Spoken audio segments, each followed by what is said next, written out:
I would like to call the school board meeting for September 3rd, 2019 for the Des Moines Public Schools to order. Please take the roll. Mr. Barron. Here. Ms. Bradley. Here. Ms. Langford. Ms. Ellsbernd. Here. Ms. Delagardelle. Here. Ms. Caldwell-Johnson. Here. Ms. Anderson. Here. The first item of business is approval of the agenda. May I have a motion and a second to approve the agenda? Move approval. Okay, we have a motion by Caldwell-Johnson, a second by Delagardelle. Please vote.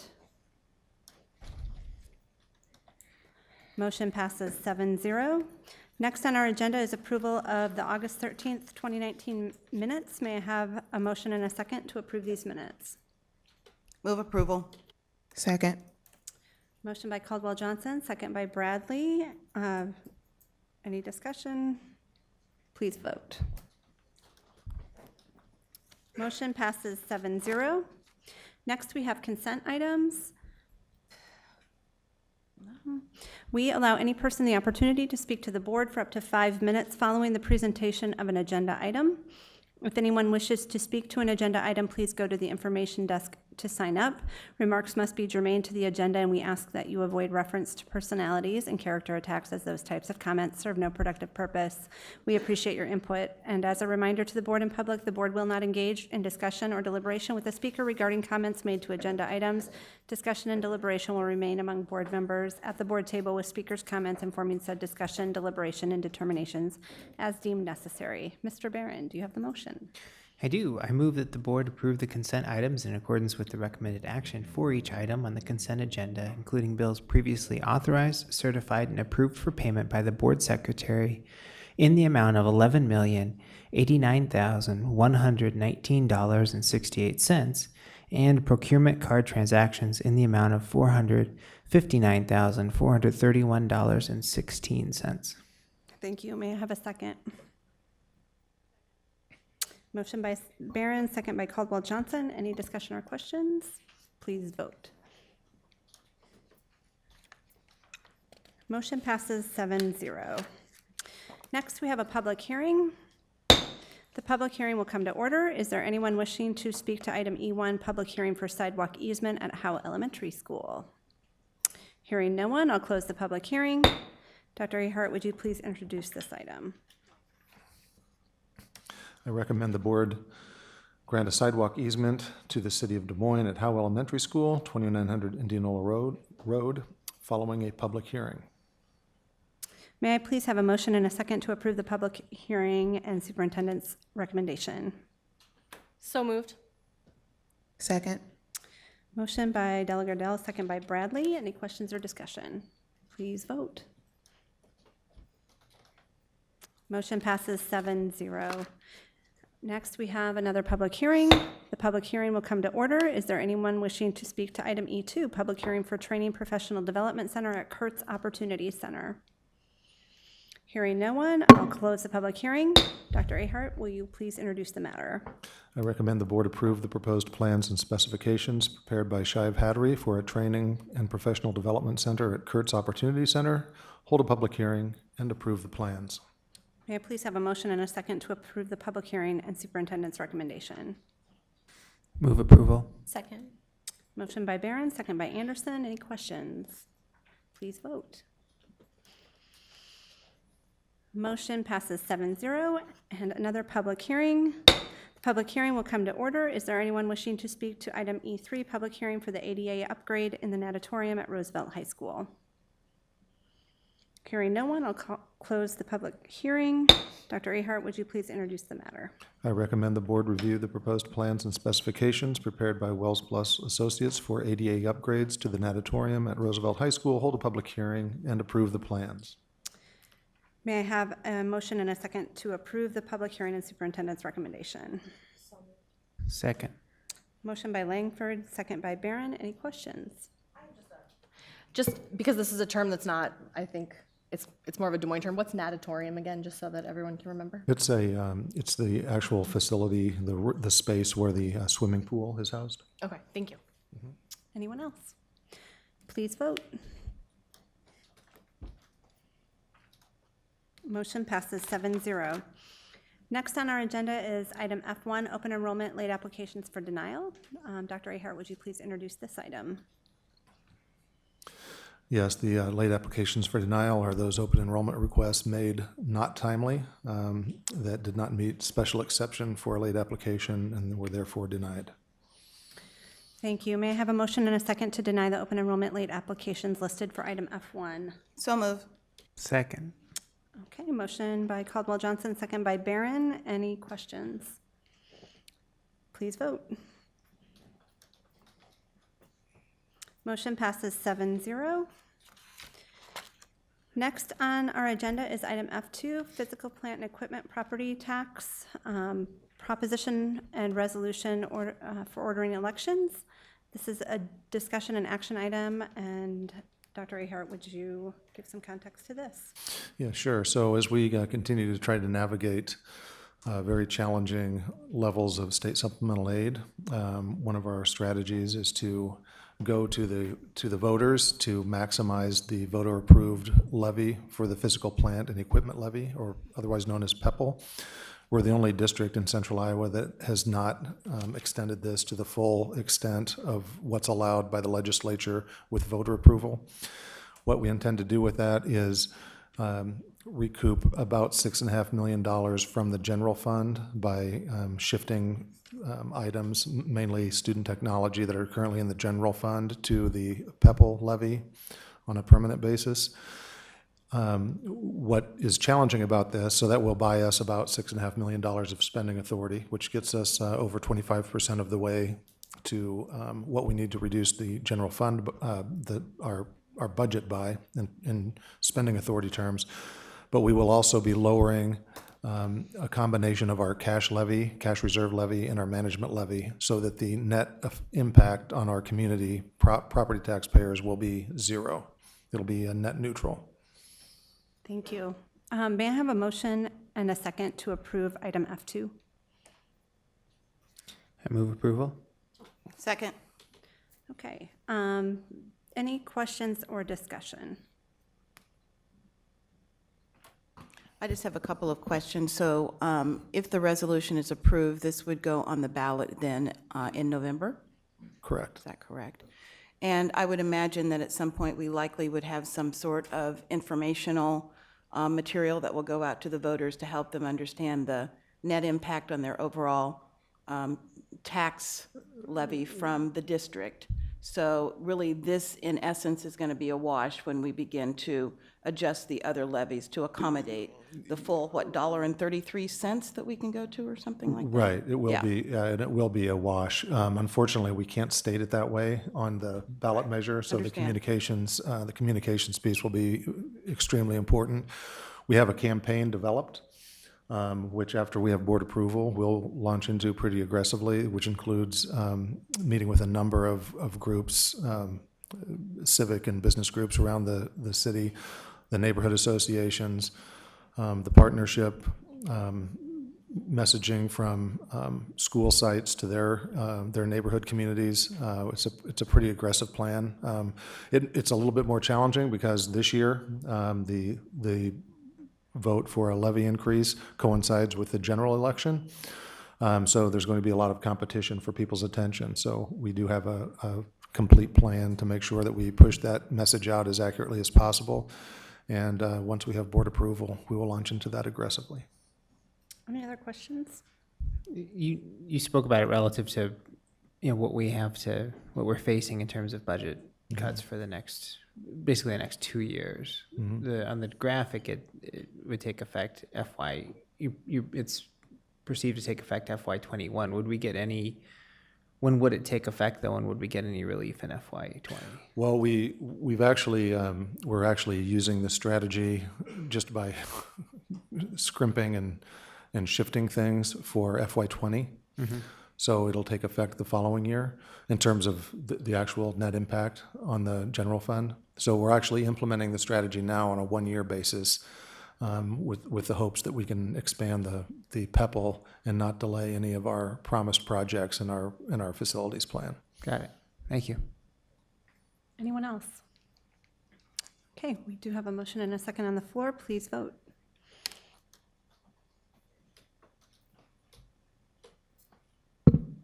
Motion passes 7-0.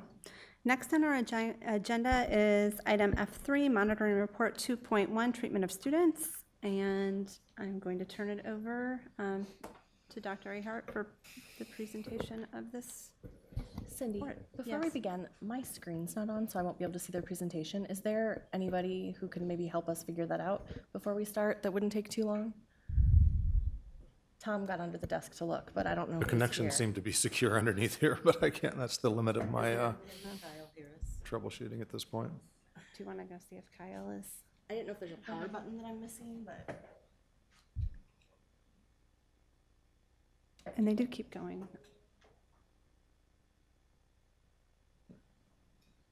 Yeah, it appears to have power, but, oh, here it is.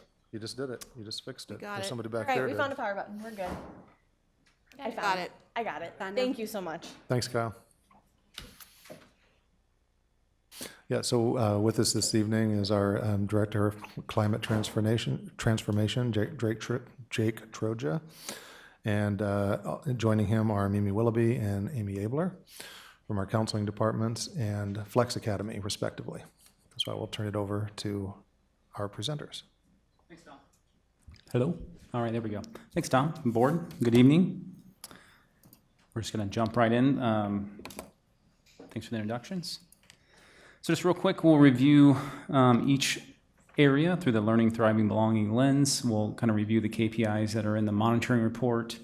And then we'll just wanted to highlight a few programs that are helping to reach better student outcomes for each one of those areas.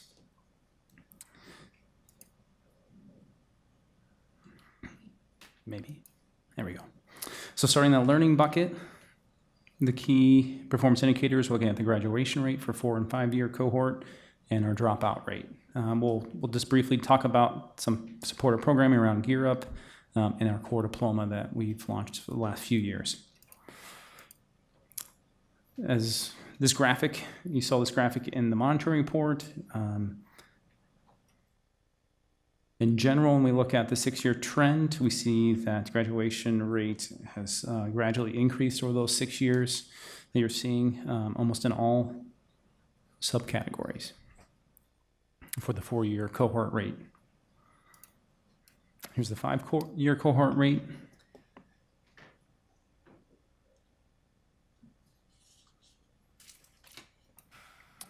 And again, as a general trend over that 5-year, we see a fairly flat for all students, but in some specific subgroups, we see some significant change from our students. Any questions about those data slides as they relate to the report? Okay. Our dropout rate.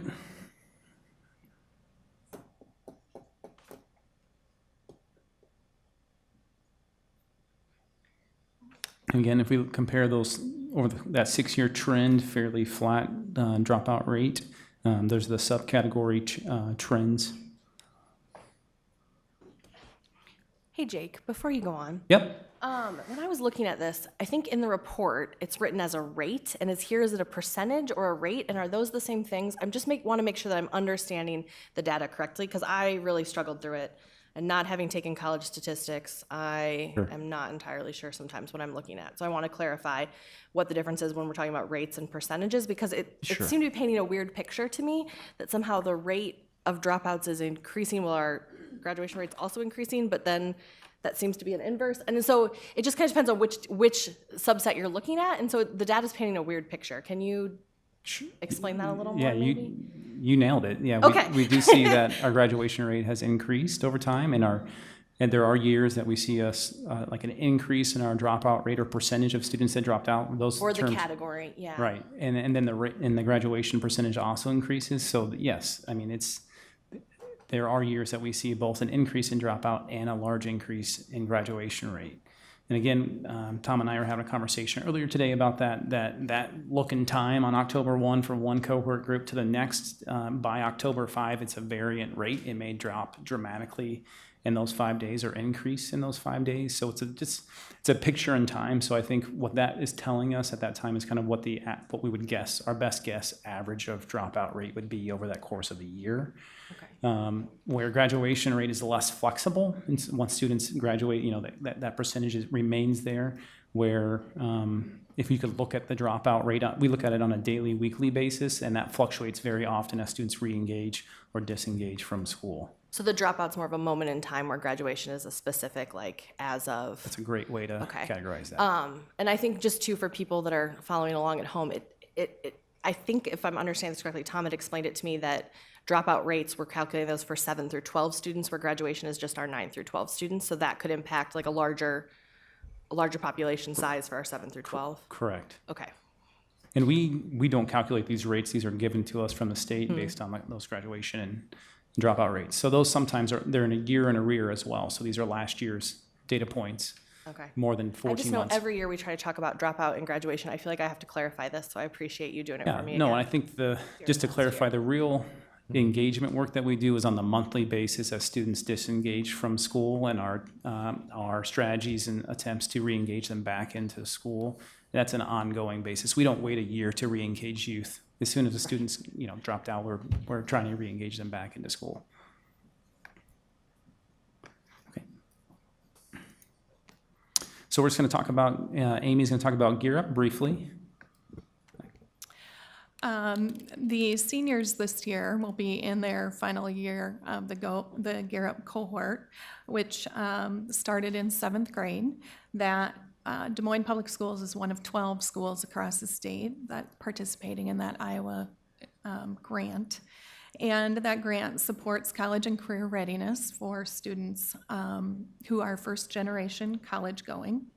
And we have had a unique opportunity to blend Check and Connect mentoring with students who last year were also able to take the ACT Engage, which measures their academic discipline, commitment to college, and social connection, which are all critical post-secondary skills. And pairing that with kids who are on the cusp of being college and career ready by academic standards. The Gear Up coaches, one in each comprehensive building, work with about 30 students. And we also had a unique opportunity to provide some intentional work with ACT prep. So the slides break down for you the intentionality of the coaches spending a deeper amount of time with students in their junior year last year, working with the same students this year, but also the success that the students had after they were able to complete the ACT prep course that was also funded through Iowa College Aid. About 124 male students participated in that, 360 total students, but the average increase for all males was 2.29% from their pre-ACT to their ACT, and overall, all students demonstrated a 2.1% increase.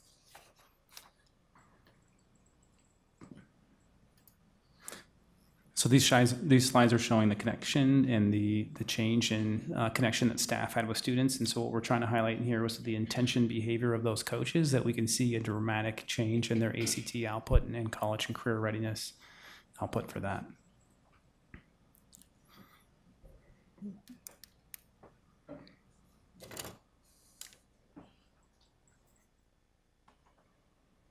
The last slide there shows the average growth by ethnicity for males when we are intentional about their engagement with college preparation.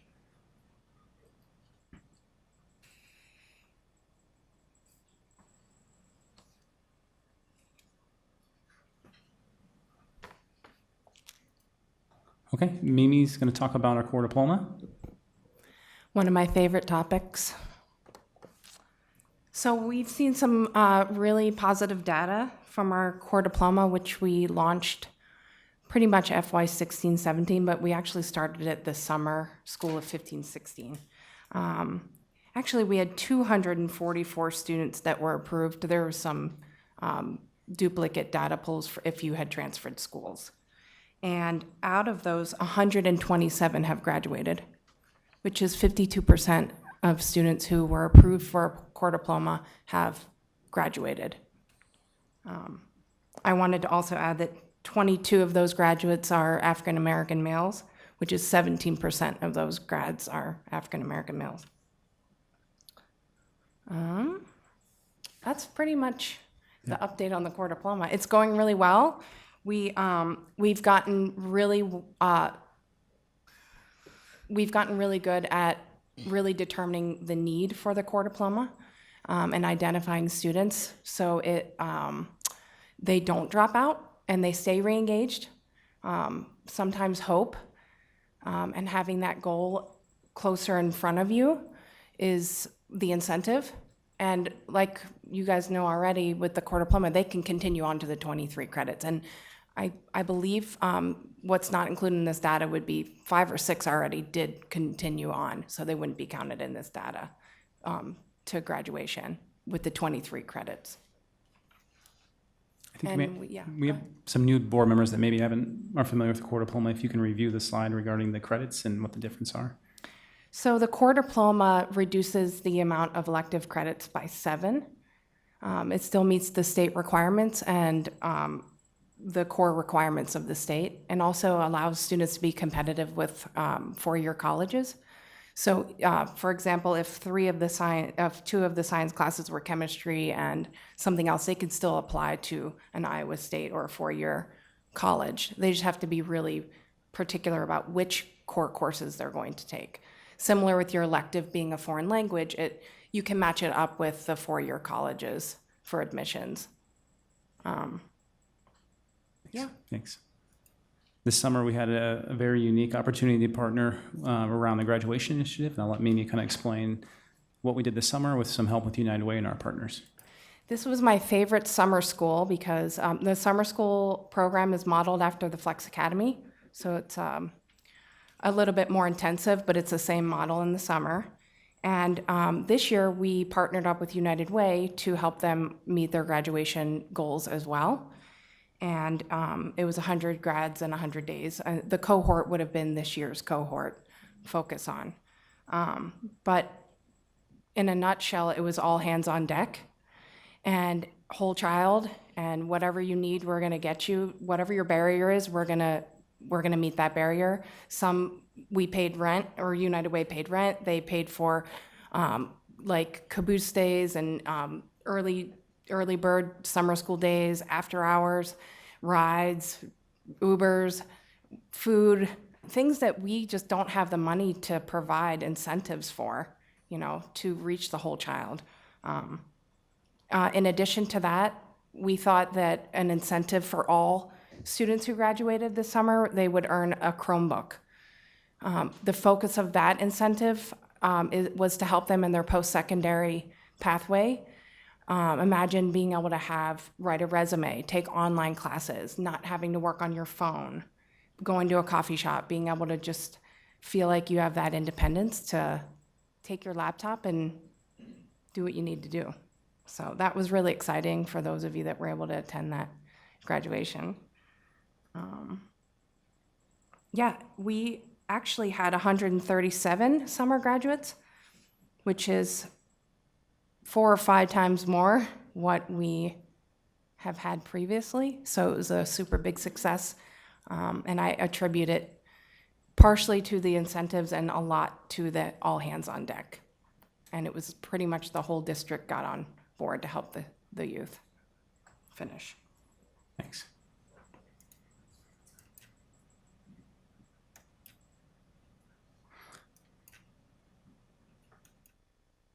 I'm trying to go to the next slide here.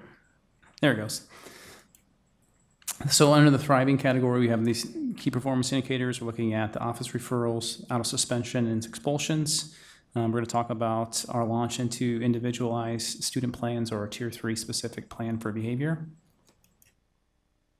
So looking at the 0 to 1, level 2 or higher referral percentage, this is a national norm. We look at 80% of students, or the expectation is that 80% of the students have had 0 to 1, level 2 or higher behavior event or referral. You see the percentages there. At K-5, we were at 83.5. 6-8, that we are up slightly from the previous year at 75.73, but still under the national normed average. And then at 9 through 12, we were at 87.14%.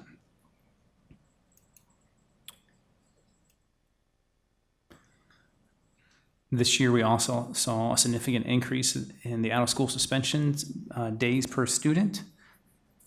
You can see the 3-year trend there. In elementary school, it was relatively flat, about a 10% increase in the number of days per student. That's what that 0.0418 is, a calculation of days per student in that grade band. 6-8, we saw about a 57% increase in out-of-school suspension, and at high school, we saw around a 60% increase. A lot of those suspensions in this next slide there it is. Oops. Oh, I don't know how to do that. Thank you. This slide is kind of articulating where we're seeing those behaviors areas at. And if we looked at a 3-year trend here, which is in the supplemental data in the report, we see that a significant increase in our physical aggression type behaviors, which is listed there as physical aggression and major physical contact over the last 3 years, resulting in out-of-school suspension. You can see the breakdown K-5, 6-8, and 9-12. The other significant increase at the high school level is the use of drug and alcohol related type offenses in high school. Jake, is there anything in particular that you would attribute these shifts to? I mean, 10% isn't inconsequential. Right. So let me provide some context around that. So when we look at, I just was curious what percentage of out-of-school suspension is related to like an attendance absence. So just to give it context, overall in the district, out-of-school suspension represents about 0.8% of all student absences. In elementary school, it's around 0.6. At high school, it's like 0.47% of all absences are due to out-of-school suspension. So although the numbers sharply increased, I think that out-of-school suspension as a whole, we're responding to really safety and security type instances, trying to provide some space so we can create a plan and bring students back. So I would directly contribute the increase in out-of-school suspensions to the direct increase in physically aggressive behaviors that was resulting in injury or violent type behaviors within school. I think if we went to a root cause analysis, we could come up with a lot of reasons why those things are occurring, but that would be the direct relation to those type of behaviors happening in school. So are there any particular interventions that are planned to address some of those things? Yeah, that's a great question. A couple things we're looking at. One is the one I'm going to talk about here in a second is the individualized support for students and having a universal plan of what that's going to look like. But when we look at universal and core supports, we're also looking at coordinating those efforts at a core instructional level. So going back to how are we coordinating efforts at the school to ensure that we're providing at least a universal level of safety. So if we go back to the slide that showed that 0 to 1 referral rate, for the most part, we look at those percentages. Even at middle school, you're pretty close to 80% of students have 0 to 1 type of behaviors that result in even coming close to a type of a suspension response. So if we look at that type of core number, we can assume that most students are behaving well when they come to school. We don't have the majority of issues coming from majority of students by any means. We're really looking at individualized students, and that's what the response is that we have is an individualized plan to help students be successful when they're at school. That's kind of the next slide, so I'll move on to that one.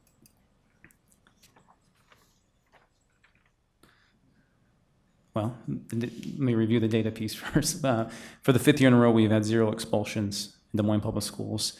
And to talk about that briefly, we work really, really hard to provide students supports that might be outside the physical plan at school when an expulsionary event occurs. We have exhausted many resources to ensure that students are not expelled from Des Moines. I don't have a specific slide that kind of talks through that process, but in general, what we do is we look at each individual event and decide what's the best course of action to ensure safety with students, at the same time provide services around education. In response to those increase in severe behaviors, we worked collaboratively with our student supports team, our special education team, to come up with an individualized plan that's going to be universal for all students. And what that looks like, and just kind of to lay out here, if you recall, back in 2005, we were awarded a school climate transformation grant, and that work started around Tier 1 and how do we provide universal supports for students. At the fiscal year 2017, we launched into Tier 2, which is supports for groups of students. And then now this year, we're working on Tier 3. By the end of this year, our goal is to ensure that students that are on individualized plans are on the district individualized plan for individual students. So what's different about that is in the past, we had these pieces of the puzzle available to schools to create individual plans. We lack some infrastructure and support to ensure that those plans are implemented well, documented, and that we were able to track progress. And so that's really what we've worked on, is having common documentation plans, common infrastructure for that. We provided common professional development to start this year with staff that are providing these services to individual students. And so what we should see, even now, as students are coming up for individual concerns, that we should be able to see a documented plan on the student's file and their Infinite Campus history. We should see what the instruction is that's being provided, and we should be able to see if it's working. And that's new for us to be able to have the infrastructure to support that type of planning for individual students. What's super impactful about that is as students move from school to school, we'll have that information available immediately upon their entry to a new school because it's documented in our information system. So in response to that increase in behaviors, we've provided common structural supports for individual students.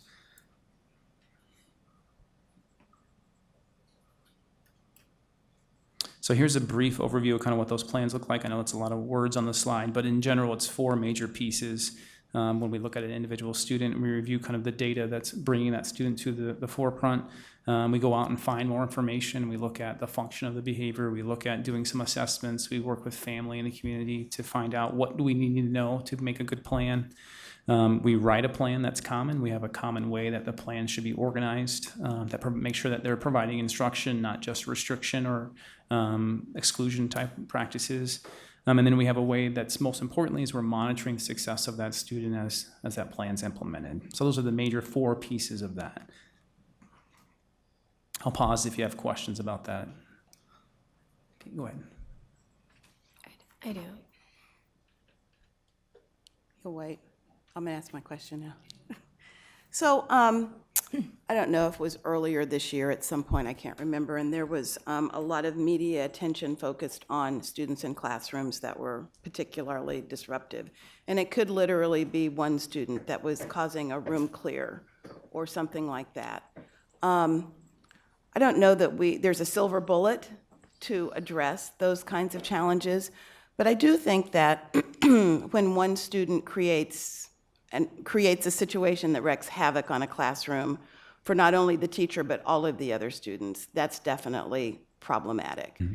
And I guess my question is, are there specific interventions that are undertaken to address the needs of that one student? And are there other options that are available if that behavior continues to disrupt a classroom? I feel like that's sort of, for me, especially when I look at some of this data where the rubber meets the road, and what I hear most about from families, especially those that are impacted by that, maybe 1 or 2 students that have those behaviors that really sort of make it challenging for everybody else in the classroom. So do we have, other options? Do we have ways that we intervene? Are there ways that we support that student outside of the classroom so it's not creating sort of that regular disruption for everybody else? So I think the short answer is yes. I think the situation's very complicated and I'll just kind of do my best to kind of run into that. Mm-hmm. So let's take your example of an individual student that's maybe causing a room clear. A one-time event, and I think there's many things that kind of come into play when that would occur. So we look at the response of the staff, and there's, Chapter 103 and ways that we can and cannot intervene in certain instances. So that's one aspect of that. And then the other aspect of that is what's occurring on that day for that child. And a one-time event maybe doesn't, as you're aware, doesn't mean an intervention, doesn't mean something else. And so those are complex. And I think if we look at a repeated event, then we should be looking at what is the function of the behavior, how are we providing instruction, what is the community, and how are the parents involved in that discussion. So we can also walk that a little bit further. So let's say we say the function is avoidance of the task at hand. Okay, is that a skill deficit that's causing that? So are we providing the right interventions? So when you say what are the interventions, they can be varied. We could be looking at eliminating antecedents that cause that behavior. We can look at eliminating antecedent and providing instruction to whatever the deficit may be, or what we made the opportunity for growth is for that student. In addition to that, maybe the student's not feeling motivated, and so we're looking at a way to motivate the student internally and externally. So I think it's very complex, which is, helps highlight the fact that coming up with a district-wide Tier 3 plan that's common was very difficult as you're trying to create a response to individual student behaviors. That every behavior is complex as we interpret that as communication to what's occurring. So yes, there are lots of things that we can do. I think the most difficult thing is what do we do that's going to help that child be most successful right now, at the same time consider the needs of all the students within that classroom space. In terms of options, I'm assuming you're thinking, are there placements? Are there other places for students to attend centers? And I think the short answer to that is no. In general, we're trying to do our best to ensure that students are educated in the general classroom. And the plan we're talking about providing that support for general education students. For students that are identified to have a disability, there are different options available, and there's a very common review team that would come and look at the monitoring of that student's progress. Those decisions be made by that team as well. But for the most part, our options are help that student be successful at school and help increase their instructional time at school, and that can be varied. And as we've talked about earlier with the budget deficit, we're not providing more support, and we're doing the best we can to provide support to those individual students. So very complex when even we just look at one child in one school to provide that successful support. So just one other quick question, and I don't want to belabor this issue, but I also, to your point around, staffing and resources, I know that every school, whether it's elementary, middle, or high school, has the ability to determine sort of the staff complement that is in each and every one of those buildings. But especially in buildings where we're seeing a lot of students who have greater challenges often than others, are there buildings that we've identified where we need to add in a layer of support and assistance? And is that something that we do absent what, a building says they want because we know they need X? Sure. Are those things that are just happening in the course of doing business? I'll speak to the way we allocate support staff. We look at all that data point, and we look at the FT allocation we have and do our best to not ensure that the schools with the most need get the most support, for sure. We look at many different data points, not only behavior, but we look at academic output. We look at, absenteeism rates. We look at the at-riskness for not graduating from high school. We look at all of that to make decisions around staffing. So yes, the short answer is yes, we determine staff placement by need, and that could be things like, success case managers, school counselors, things like that are determined based on need. As far as how much flexibility building principals have, maybe Dr. Ahar can speak to that more than I can, but in general, it's very little. It sounds like a lot of staff members. However, you have to meet the needs of the educational needs of all the students. Yeah, the other thing that really complicates this since the adoption of ESSA and how we need to account for title, it is not exclusive to title. So one of the things that we have to be able to demonstrate is that we're spending, prior to title dollars, that we're providing every student the same level of support, so that we can prove that the title dollars that come in after what they refer to as state and local support is even. So it's really difficult for us to meet code and also provide additional support where we would like to provide additional support, because the data tells us the school needs more support in this area or that area, because then we bump up against saying, well, the title dollars that we provided building X is not above and beyond the state and local support that we provided for school B, which is not a title school. Because, and I also just want to lift this up, and I know this gets really wonky really quickly for the general public, but schools with a 40% or higher free and reduced price lunch rate are Title I eligible. But it has been decades since the federal government has funded Title I at the level that allows us to provide the required level of spending at a school and also provide Title I support at all the schools that are eligible. So in any given year, and I haven't looked at our numbers yet this year, but in any given year, we have 7 or 8 or sometimes 10 schools that are Title I eligible, but that receive no Title I support because there's just not a way that we can document, that we can stretch the Title I dollars to all those schools and provide that minimal level of support that Title I guidelines provide. So although it feels like it's a Title I issue, it actually impacts all of our schools in terms of how we can deploy resources to impact student outcomes.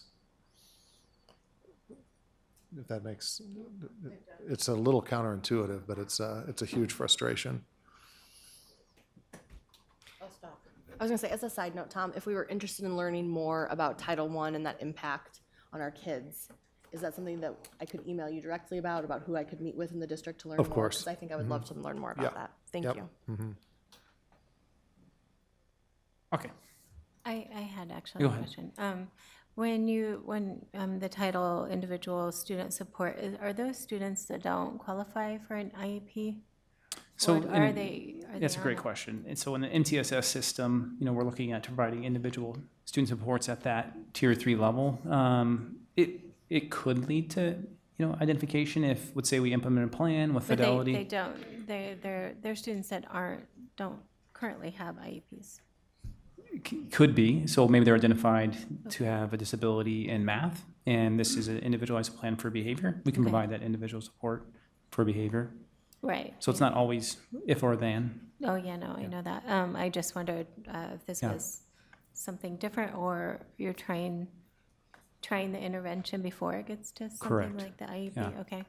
Just trying to And, provide, And then can you give an example of how the teacher is supported in the classroom, given, our budget and sometimes larger class sizes? I mean, how, yeah. you can have all these plans and you have 30 kids, and it's really hard if you have 2 or 3 behaviors that are off the charts. Yeah, that's a great question. I'm going to talk about that briefly in this classroom conditions for learning piece Okay. that's next, but I can read we're trying to this. get after Yeah. that. Yeah. Back up here. Oops. Yeah. No, I didn't want to do that. Oh my goodness. I'm trying to go backwards here. I'm sorry.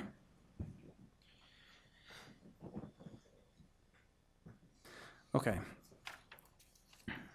So in this data set, we're going to be looking at chronically absent, and then we're looking at the conditions for learning survey, which I'll talk about briefly during that slide.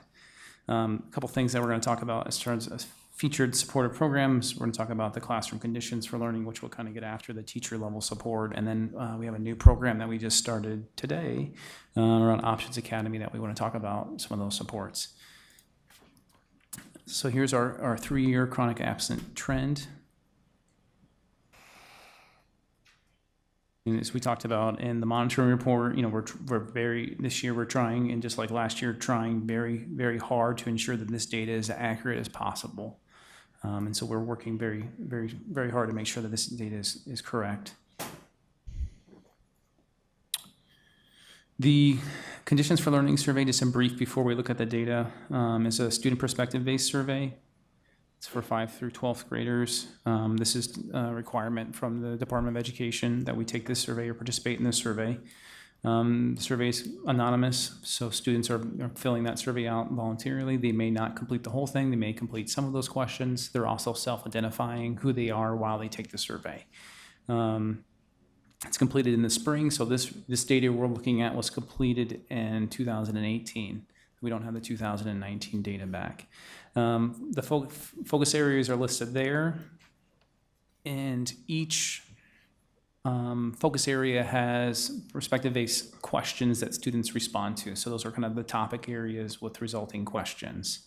The state was unable to provide us with district level responses per question, but at each individual school site, they can look at the responses to those questions per topic.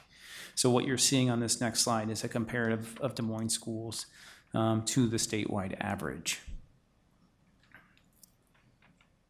So in general, across the board, when we look at ourselves compared to the statewide average, we're slightly behind or below the statewide average. What that exactly means is hard for us to know. I think what we're going to have to see is what the trend of the 2-year and the 3-year looks like. Just a side note is it took a little over 1.5 years for this data to get turned around back to us for us to be able to see it. So we're hoping for a faster turnaround this time, although I think there are questions in there that we can tie to building level questionnaires that we'll be looking at this year that will be helpful for us. Do you want to talk about this section? Sure. Go ahead. I think something that is being considered a really great change to support academic engagement and behavior and attendance this year is a more systemic look at MTSS, and what's foundational to rigorous instruction is the critical classroom conditions. And we are working at network partner teams and in buildings to help teachers and staff to reinforce rules and procedures, adherence to those, engaging strategies, relationships, and communicating high expectations. Really the combination of looking at the whole child and how behavior and attendance and academic performance all come together and impact one another systemically is a powerful systems move that we're making this year in working together rather than siloed academics and behavior. On this slide, you kind of see a breakdown of what those essential pieces are of that. And like, I just want to echo what Amy's talking about. Even since we put this presentation together back in July for the August board meeting, you know, we're working with the teaching and learning team to make sure that we're not separating out further behavior from academics as they are happening all the same time in the classroom. So our goal with this, to kind of get after your question, Ms. Anderson, is to create a way that we can help communicate with staff what we feel are the essential pieces or classroom conditions for success for students, in a way for us to monitor that in a teaching and learning process. So that's how you're supporting the staff? Well, we would be providing professional development once we, kind of lay out the plan of what the essential features are, how we would then monitor that, and then provide development in those areas to ensure that those pieces are there. And then, so I know like it's that time of year where there's a lot of testing, like MAP testing, et cetera, and it's really hard to manage a classroom. Is that, and maybe I'll ask Tom or, is there extra support during those testing times for teachers? Because it's, you have students taking tests and it's important. We want them to do well on their tests. I don't know.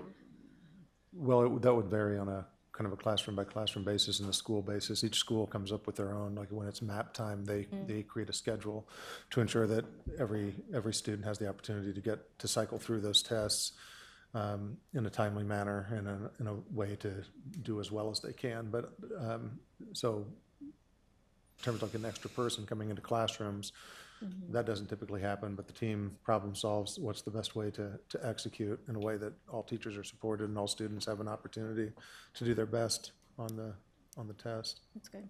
Okay, thanks. I think the most imperative point to make on teachers and support is really thinking strategically about how support staff pushes in and supports the student and the teacher when that's needed, rather than a pull out. Right. And restore maybe with someone who's not the teacher, and then try to put the student back in that learning environment and expect a different outcome. Because at the end and goal is to maximize engaged instructional minutes. So any model that's not push in and supporting staff and Right. student at the same time might not have as strong of an outcome than multiple adults supporting kids at the same time. Right. No, I know that's practice. Just don't know how many people you have to push in, I guess. And our last program we're going to talk about is our Options Academy. Mimi's going to discuss what that looks like. Speaking of options, when the tier 1 doesn't work and it isn't a good fit, I think our district does a phenomenal job in creating other pathways, because it's not a one-size-fits-all. Options Academy started today, actually. It's a competency-based diploma pathway where students who are 17 to 21 and behind their cohort in graduation, mainly focusing on fifth year plus seniors, students that are gonna age out soon, lacking significant credits. For example, someone who's 19 who has 3 credits. We have a student who has 0 credits, okay? Or reoccurring dropouts or re-engaged students. There are some students that, drop out and re-engage 8 times. It's just not working. What we're able to do, and we're the only Options Academy in the state, and no other Options Academy will open until we have a solid pilot that the Department of Education approves. So we are being the model of urban education as we speak. What we're gonna do is blend their current credits with the high-set test, okay? So the high-set has replaced the GED. So youth who drop out and maybe go to DMAC and pass the high-set get the high school equivalency. Well, now in Des Moines Public Schools, they don't have to drop out. They can come to Options Academy, and we can use their credits and then the test to create a diploma, a Des Moines Public Schools diploma. So for example, if I have 3 credits of math, which is what I need to graduate, I don't have to take the math high set, but maybe I have 0 English, and so I take the English high set, which is a reading and writing test. So it shows competency in that area of core. This is not an easy test. I'm sure you've heard that before, okay? In addition to, because the district has moved to the standards reference grading model, we were able to take the standards of the high set, which go 9 through 12. Some our standards are found in the 8th grade because they're foundational, like in math. We were able to take the standards in the high set and match them up with our scales because we do standards-based. So for example, if there's a reading standard, student will understand and be able to identify theme. We said, oh, that's in English 1, semester 1. So we can look at where the scale is, how they've done in previous years, and really personalize that test. In addition to that, we can use the resources on Canvas, because all of those modules are already built for high school, and cherry pick those exact standards and create like a sort of online digital pathway as well, which is going to be coming soon, so students can still work from home and practice. We also were able to open up a high-set testing center sponsored by ETS at the Kurtz Opportunity Center, so students don't have to travel to test. I will be proctoring those tests. We're really, really excited about this. The students are really excited about that. We have sanctuary classrooms. We have a ping pong table. Come visit us. Other good news is the minimum score to pass the high set in Iowa is 8 per subtest. Iowa or Des Moines Public Schools can set a higher bar if we choose to. Yes, so the minimum per subtest, there are 5 subtests: reading, writing, math, science, social studies. If students pass each subtest with a minimum score of an 8, that is equal to what they would do at DMAC. So that's the minimum score they need. But it's under the district discretion to raise that standard if we would want to. Like we could say, we want a 10. So we can raise the rigor. We can also choose which test we want to use. I wanted the high set because it's nationally recognized and we feel really good about it. Can you explain what an 8 means? Like, Yeah, and so out of each what? test has a different scale of score. So however they measure that, an 8 would equal proficiency. So whatever the map proficiency would be at that level, it'd be like a proficiency score. okay, I can share more. that's fine. In addition to, if they score if they take all 5 exams and they score a 75 or better, that can stand in lieu of an ACT or SAT score for Regent universities. So that means you really are proficient, you just had some obstacles.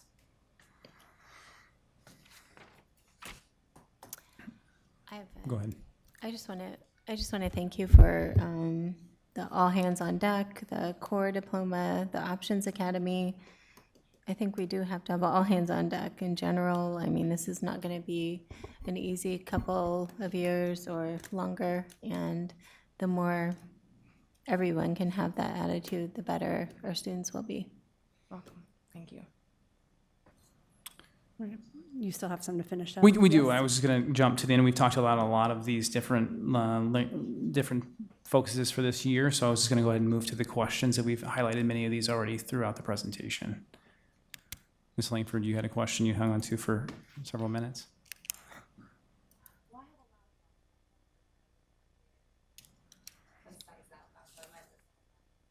Colleagues, if they have questions. Ms. Caldwell-Johnson. I have a couple of things that I wanted to just sort of lift up. I love the options and the core and all of those things. My biggest concern about them is the resources that are being allocated based on the number of students that are participating. And as we begin to think about budget and we begin to think about all of the other things that are going to require our resources, I love being able to serve every kid and being able to make sure that they're successful.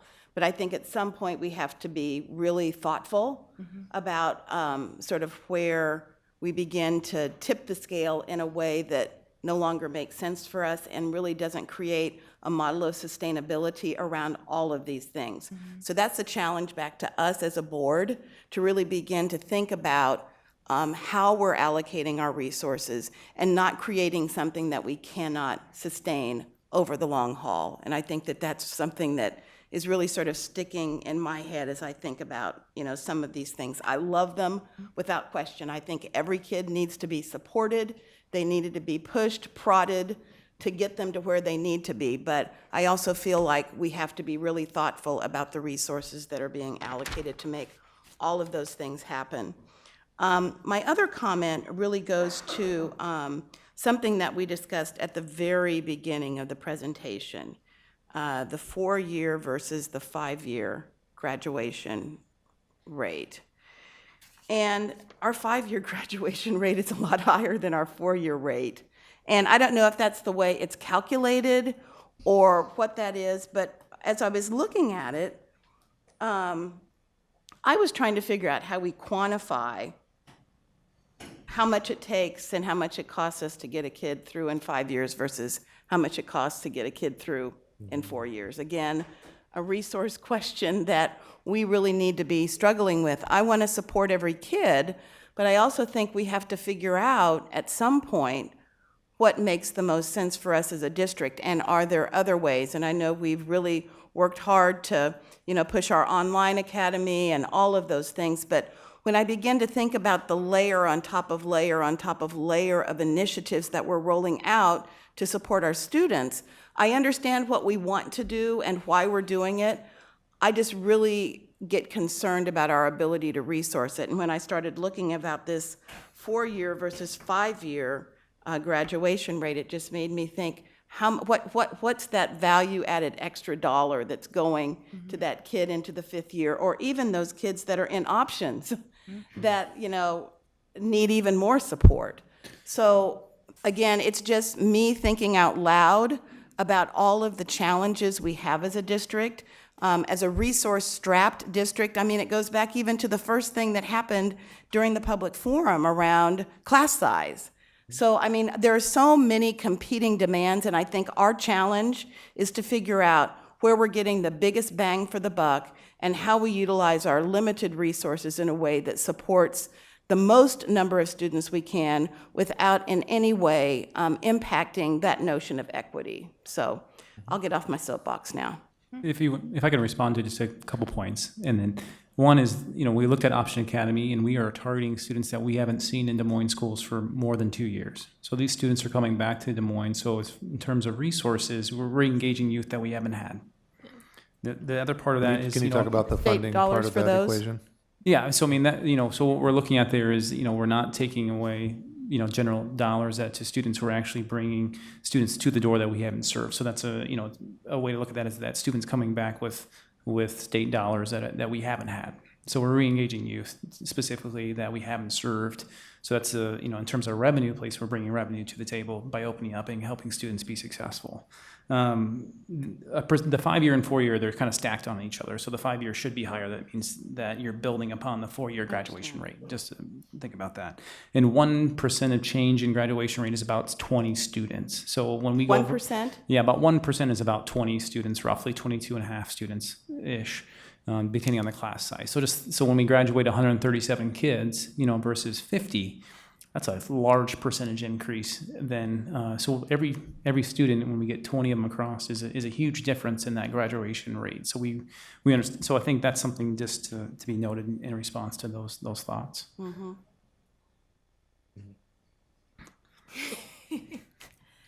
Okay. Awesome. Yeah, I also just want to start off by saying I am incredibly proud of the way superintendent and this district has prioritized creating these alternate pathways for our students to get to graduation. I think, I'm a social worker, and for the last 3 years before my current role, I worked with young adults who were these students, right, who dropped out or who were struggling to complete, and these programs are so important for so many of our kids, and I think with our focus on African American males, right, and African and Black students, so many of those students are encompassed in these programs. So I'm really proud of the work that we're doing in that regard. And I guess I want to say keep up the good work, being at that graduation and seeing the need. I mean, we had how many more students this year compared to last year? United Way didn't even have enough computers. I think that shows that it's really important. So I'm thankful for the work that we're doing in that regard. What sticks out most to me about all of this data is the conditions for learning data. And I think when we look at, this isn't just a Des Moines public school issue, right? When you look at us across the state, we're marginally behind, our peers, but not a ton. And so I think that there are some, I don't know if it's the culture or the climate that we're in today, but things look different for our kids and coming through our schools than they did 20, 30 years ago. But it's also very concerning to me, when we're looking at emotional safety, right? Student-to-student relationships, that was like, I don't think any of those students scored above like 30-something%, right? If you have students saying that they don't feel safe with one another, right? And they don't feel emotionally safe. And you're talking about the rise of physical aggression. There's something larger going on in our mix, and it's not just a school district. It's not something that we can just fix as a school district. It's larger. This is a community issue. And so I guess I have a couple questions around that. Recognizing that our resources are strapped. I understand that. First, I guess I'm gonna start, and I also think there's a connection between when you talk about chronic absenteeism, and we're looking at our secondary students, and 65% of Black students are chronically absent, right? And Latino, Latinx students were not that far behind. I can't help but wonder, is there a connection because students don't feel safe at school, right? Because they don't feel safe with one another, and emotional safety. And I just wonder if there's some larger connections there. So I guess I want to start with the chronic absenteeism committee that you guys have formed. What are you hearing? I know that you guys are saying we're using that data to inform the work that we're doing. How are you getting the information that you're getting? And then what's the information and feedback that you're getting? And how is that informing the work that we're doing? That's a great question. So we have updated the attendance policy this year based on the feedback from the community and on that committee regarding how we should address attendance. Who's so it's a committee of who? Can I ask? Yeah, and I wish I could give you. I don't lead the committee. Allison leads the committee. I don't believe she's here this evening, as we weren't talking about that specific. But I can give you kind of my general knowledge around it, and then I can follow up with specifics about who's on the committee. But there are community members, parents, and students, and staff members on the committee. They reviewed the attendance policy this last year, made recommendations to change the policy, not only around coding and data acquisition, but also about response to absenteeism and how we can help support families. And a lot of changes came this year in how we can help support schools and families and students around that absenteeism. So what are we expecting from students and staff regarding their attendance, and like what they're going to do about absenteeism is very specific. And before a student can be dropped, we've helped line out exactly what needs to occur in terms of intervention with the parents and family and communication before we move to a dropout or drop from school.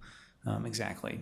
I can give you who the membership of that group is and things at a later date if you'd like. Well, I mean, I really just getting at, are there students, are there parents? Yes. Right?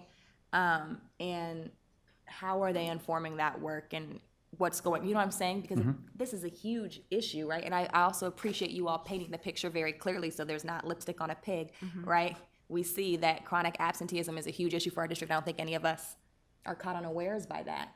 I'm just wondering if that's one of the largest interventions that we have around that issue. What are we getting from it, and how are we getting it, I guess is kind of my point. Is it working? Can I or is speak it to not? that for a second? I think the attendance policy that they developed is really innovative, and it requires understanding why a student is gone much more in depth than we've ever done before.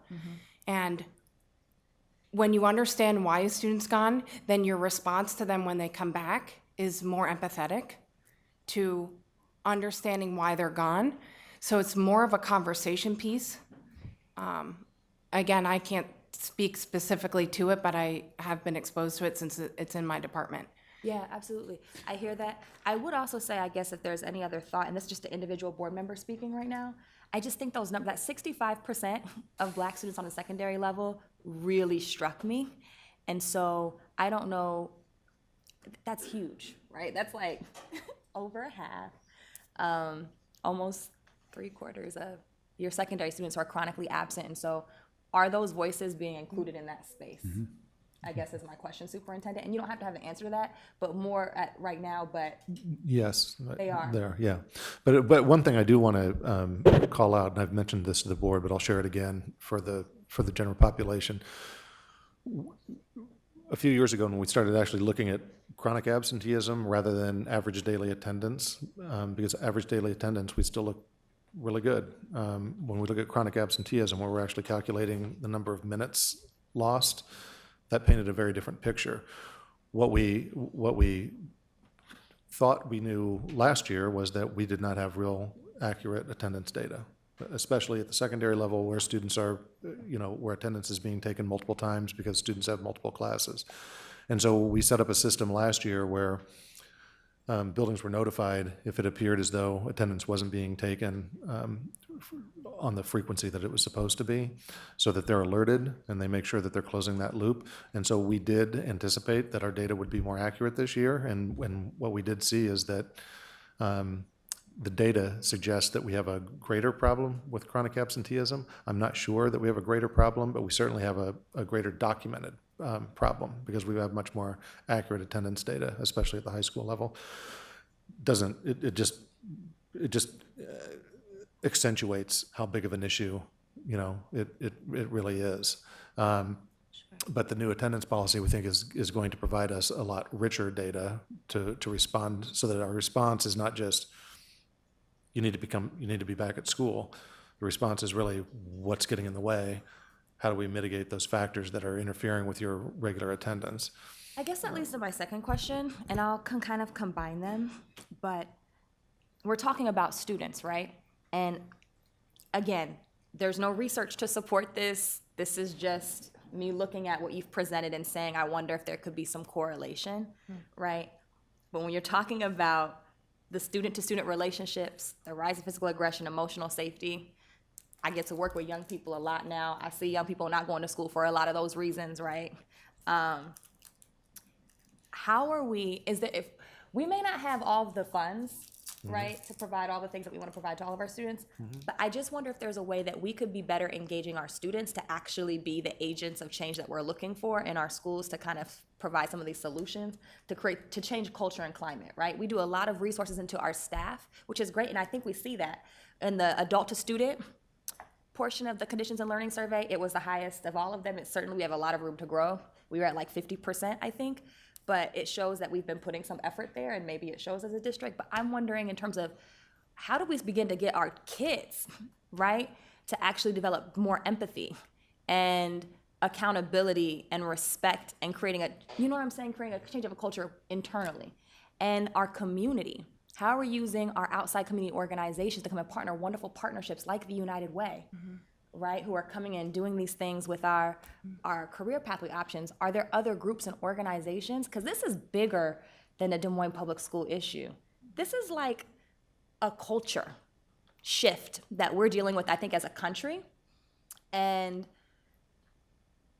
recognizing it's not, if we want to be the leaders of urban education, I just wonder if there are ways that we could better be utilizing and really opening our arms and embracing the community, our families, to come in and help kind of address some of these issues that we're facing, and also empowering our students to actually tackle this themselves. Does that make sense? I think as C3 coordinators, we are having some really great conversations with network partners and building leaders on that instructional maturity model, moving toward that student-controlled, positive student-controlled, student-centered condition, and utilizing a deeper dive into social emotional skills that translate to college and career going skills that the students really need explicit instruction, but also adult modeling to achieve, and really just trusting our students to do the right work and do it together. And like you said, build that empathy, build those relationships, and build those, work with staff to build and expand on those critical conditions, not just it being a top-down teacher-directed initiative, but the whole school community working together to achieve those outcomes for students. Real quick, if I may. Yes, please. Just to, and I know there's probably a lot of different aspects that you're touching on, but just to remind everybody that we are resourcing towards social emotional learning based on our management limitation and soon to be eventual board goal around that, which does prioritize that. And I would imagine that as those management limitation aspects are met, that actual management limitation will somewhat go away, and some of those pieces will actually come into this treatment of students realm. But I would also guess then that social emotional learning piece is going to address a number of things that you are taught that are in this conditions for learning response. Am I? No, yeah, absolutely. Yes. And I think I can highlight too, Ms. Langford, some of your questions regarding, how we're leveraging partners. Would be more than willing to share some of those informations. But I think what you highlighted, like all the different pieces that are leading to this one data point of chronically absent, right? We talked about safety. We've talked about, emotional regulation. We've talked about engagement with staff. There's many, many things that lead to that one data point. And to your point, we are leveraging, looking at SEL. We're in that process right now at root cause analysis to help develop a plan. So I think the report here isn't lending itself to the data points that might help us get to more root cause, as these are very long outcome lagging data points around graduation, around chronic absenteeism, where if we looked at some actionable data that's, I think the SEL limitation is driving us to, I think would help provide clarity around what is actionable for us to do immediately. I guess my only thought is, I think our students are capable of actually changing the culture within their schools. And I think we can do a lot of adult intervention, but if we actually empower our kids to kind of address their own climate situation, I think that they could rise to the challenge, is my thought. And one final piece, and then I'm done. I think another piece of that adult to student relationships piece is that is really important. We've talked about it before, we haven't talked about it in a while. And since we have a focus on students of color, I just want to lift it up again. You know, we had talked about the importance of students seeing themselves reflected in the classroom. In those spaces, I know our community schools are doing really great work in terms of getting professionals of color in our buildings and doing that work, and that's been really good to see. But I just saw an article about it, again, about how important that is for students. And I know we talked about our HR department doing a ton of work around that in the past, going and recruiting at HBCUs, and I saw that there was a director for equity and something that was included in this presentation as a solution to one of the categories. I can't remember which one it was, but I just want to lift that up as something else that I think we're trending in a positive direction if we're going to continue to trend in that way. Superintendent, some thought and action plan about how we're going to actively recruit and teachers of color to the district and also support the ones that we currently have is important. Thank you all. Thanks. I do have a quick little question. I just wanted to offer, when we were talking about the attendance policy, I just remember the last time we talked about this, I had a conversation with Allison, I think after the board meeting, and one thing she said, and I know this isn't a huge, number of our population that's chronically absent, but she had mentioned that like previously when we had a student who was taking time off for maternity or paternity leave, that they were often getting dropped from class because they were missing more than 2 weeks, and those are valid, important family reasons why they're missing class, and so to have an attendance policy that's responsive and equitable to them to keep them engaged in school, I know was part of the conversation, and I haven't seen the policy, so I don't know exactly what that looks like, but for me, that was just a huge eye-opening moment of, oh my God, I don't know how many students we have in the district that are affected by that, but that's a simple fix of a policy that can make huge impacts for those students to keep them engaged in school. So I know that was one thing with Allison, and I hope, Jake, that you can have her follow up with just a few things on that for us of how that landed, so. I'm thinking that there was a presentation to community partners, maybe at the last community, that might be beneficial to just send out to board. That would be an explanation for that. Okay, Ms. Anderson? earlier when you mentioned the attendance committee, I would be curious to know who the members are.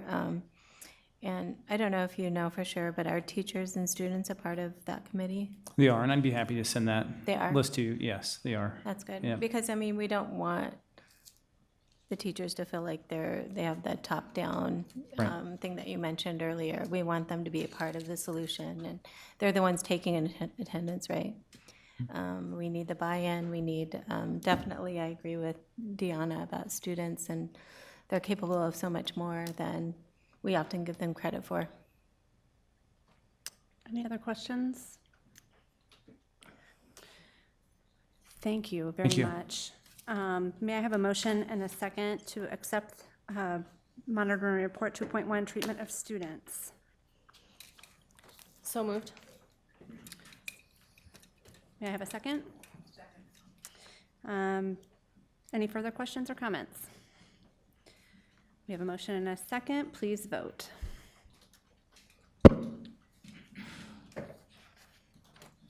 Motion passes 7-0.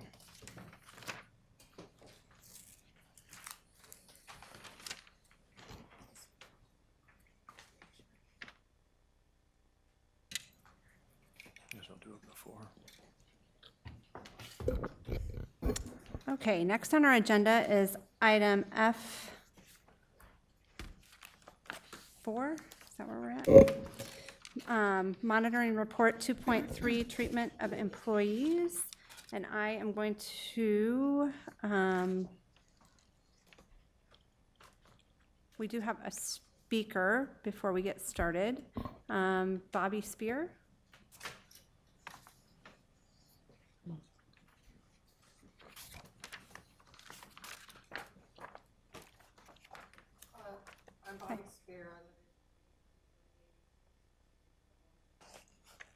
I have spoken a few times on this before. I kind of went through some of the graphs and stuff, and of course, sometimes they're confusing, sometimes you can understand them. In the past couple of years, you can see on one of the graphs that it's very, very accurate. In the 18 and a half years I've been here, I haven't seen this kind of turnover in a really long time. It's been horrid. Listening to how we've been talking about the students, I completely agreed with everything they were saying and everything, but we also need to remember how we talk to adults and how we treat each other, how we categorize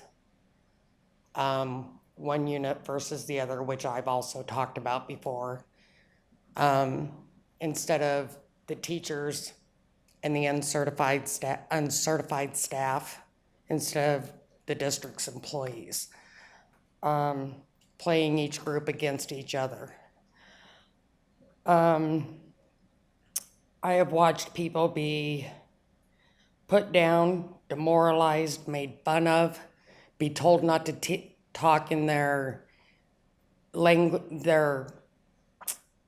home language in the hallway because somebody else didn't understand it. I've watched people be bullied, be targeted because they weren't the office people's favorites. Maybe because I see this is because I don't miss work a lot, and maybe some of these people miss work a lot because this is happening to them. Same as maybe some of these children are missing school because this is happening to them. I mean, it can go both ways. Some people can't take it. My daughter works for the district, and she was so demoralized last year, she almost didn't come back. They were forced to play a game at a meeting. And of whether or not they were married, whether or not they had children, whether or not they were divorced, whether or not, I should say, what their sexual preference was, what their race was. Basically, it was nobody's business. And it was placed on a bingo card on people's backs. And you had to put X's on it. It was completely demoralizing. And they had to walk around a room like this. And they used this as an exercise. I probably would have got fired because I'm bullheaded enough I would have left.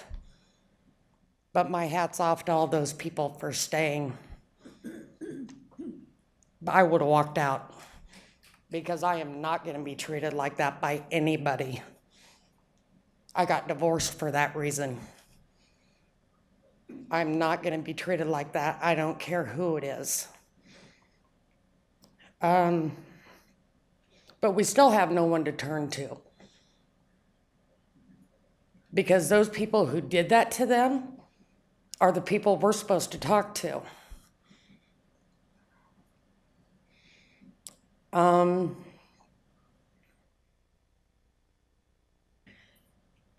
a department, they're supposed to be basically ready to work for 12 to 14 hours a day. but they only get paid for 8. But in the winter, if there's an early out, they got to be ready to come back to work to get these students home in a thunder snow. A custodian has to be ready to come to work and might get stuck at school and have to sleep on a cot or on a bench. But he only gets paid for 8 because he's got to clock out even though he gets stuck at school. I mean, I don't know that for a fact, but that's what I've been told. But I do know that that's a fact in transportation. They don't get paid around the clock because it's a split shift, and they're okay with that. That's what they signed up for. But this is how they're treated. But we're here to work for the kids. We all are. The teachers, the staff, everybody is. Food service, we're all here to work for each other. We proved that last year when we bucked up and we worked in more than one department last year. We were willing to do that for the students. But the ratio shows what some management is doing to certain employees. We're losing tenure employees, not people that have only been here a few months. We're hiring temps to work and not laying people off, but so they can't work in the summer to make money. We're hiring temps to work in their place instead of leaving them to work and letting our employees suffer all summer with no cash. But we're hiring temps to work in their place. That's all I have. Thank you for your time. Thank you for your comments. I will now turn it over to Dr. Ahart for the presentation.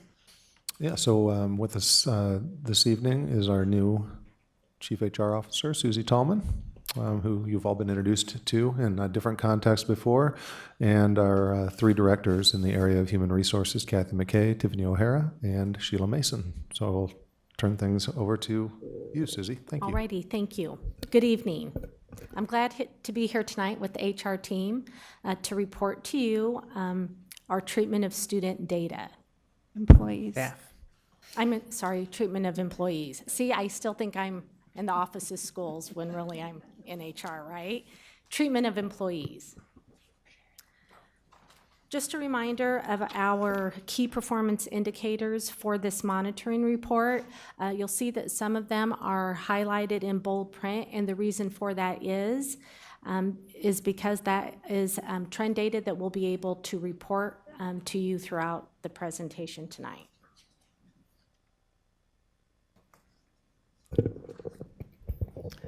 Okay, beginning with the first KPI for formal discrimination complaints. The data here represents the district's policy definition regarding complaints on the basis of color, national origin, gender, disability, religion, creed, age, marital status, sexual orientation, and gender identity as filed by employees of the district. Please note in this evening's report, you will see throughout the report that the council's data for fiscal year 2018 is not included because we do not get that information until November of this year. And so then we will have more information to share at that time. We've changed the report to earlier in the year so that if we need to make adjustments or changes going into the school year, we'll be able to do that. And so hopefully with this data tonight, we'll be able to talk through some of those things. But moving forward, we'll usually have 2 years there that's not represented right away. Since 2014, the district has averaged 10 complaints a year for discrimination. This past year, we had 3 complaints, and this represents 0.06% of the employees in the district, and it also is 13% of all formal complaints. In addition, the formal complaints decreased by 50% from 2018, which resulted in a 0.61 complaints per employees. Although we have continued to decrease the number overall, we are still behind the districts in the Council of Great City Schools, but we're hopeful with the improvements we've made over the last 2 years that we will continue to close that gap. So during the past year, Human Resources has tracked the data closely to be sure that we are defining it as the KPI is defined.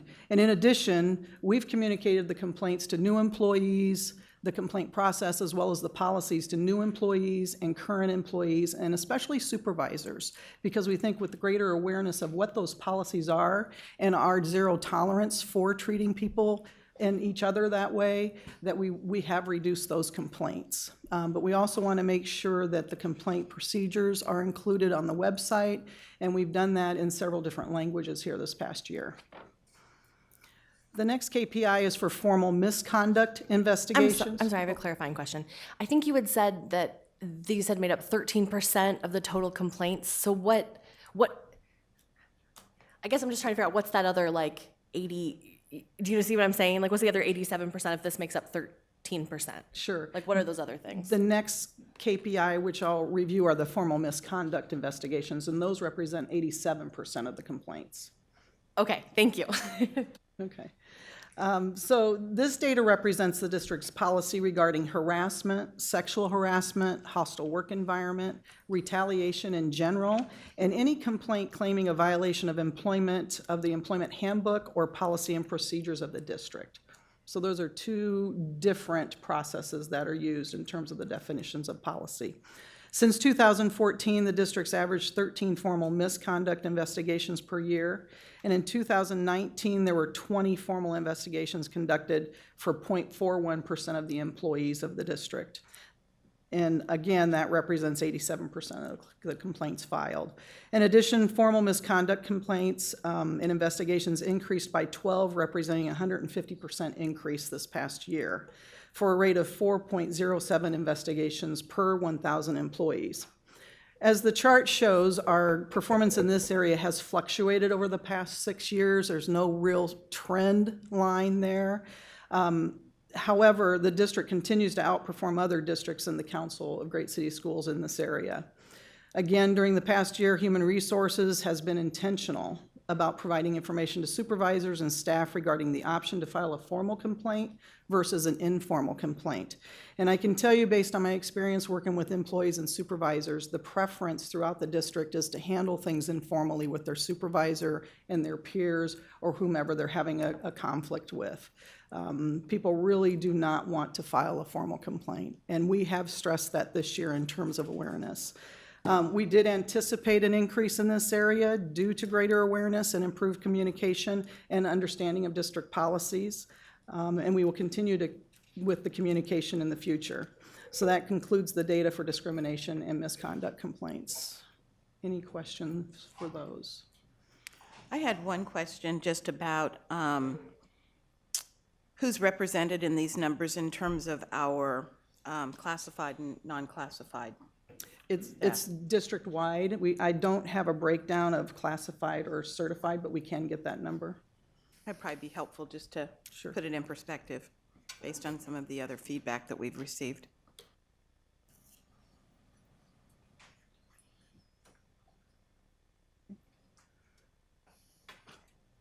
Yeah, I just had a quick question.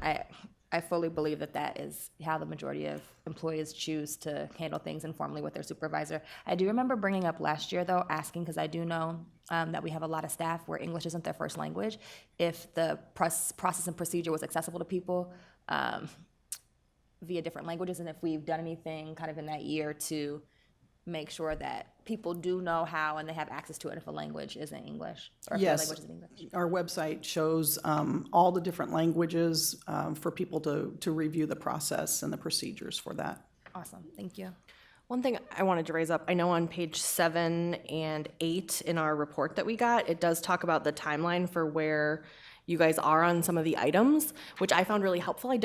Maybe that was in there in the past, I'm not entirely sure, but I especially appreciated seeing like, okay, we have some of this stuff, we're still working on this on the website. So just to kind of be able to see where we are at in making these changes. So thank you so much for including that. I feel like that makes it more clear to us to understand where you are, so.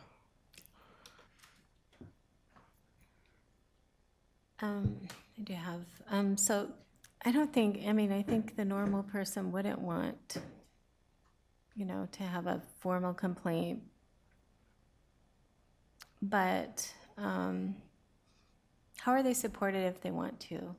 Not that I'm advocating for that, but, I mean, do they know how to do that? Is that, Yes, as we get calls from employees as well as supervisors, we take time to explain both processes and also give them a chance to review the policy, because there's certain criteria with each policy that if it meets those criteria, then it is more of a formal process.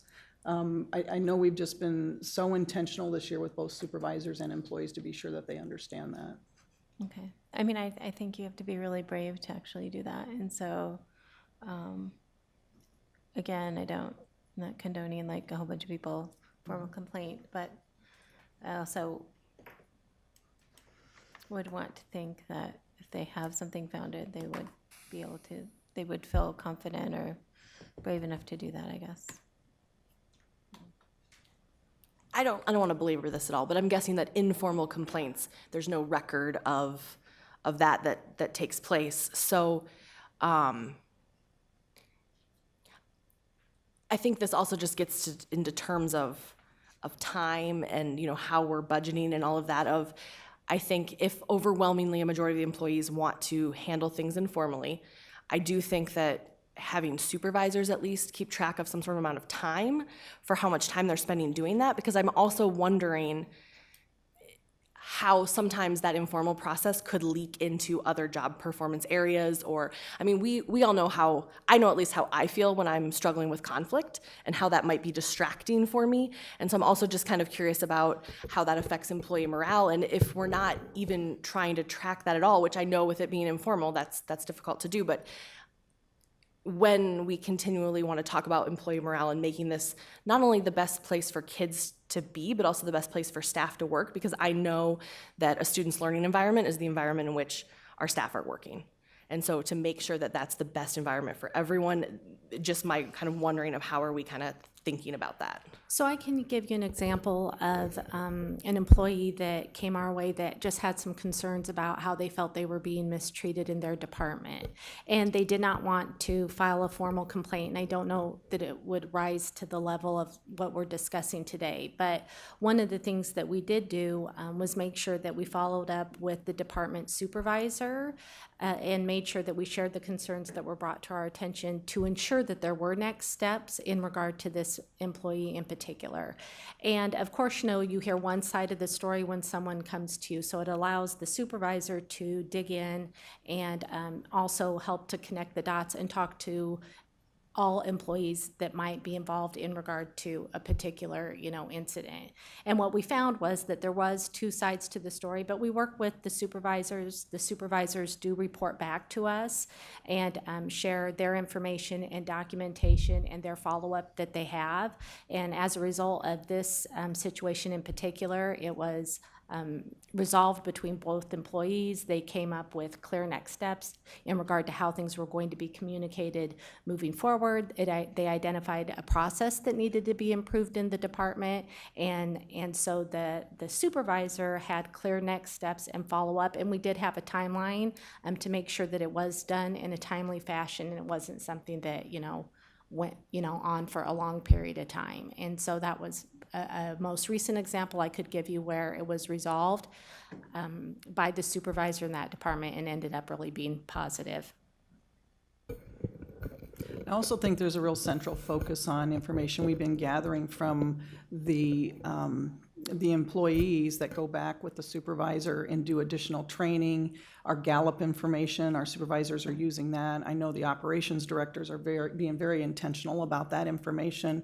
To Ms. Spears' point, the turnover, there is a lot of turnover in part-time staff in our district, and the supervisors and directors are really focusing in on that to see how we can make those changes this next year.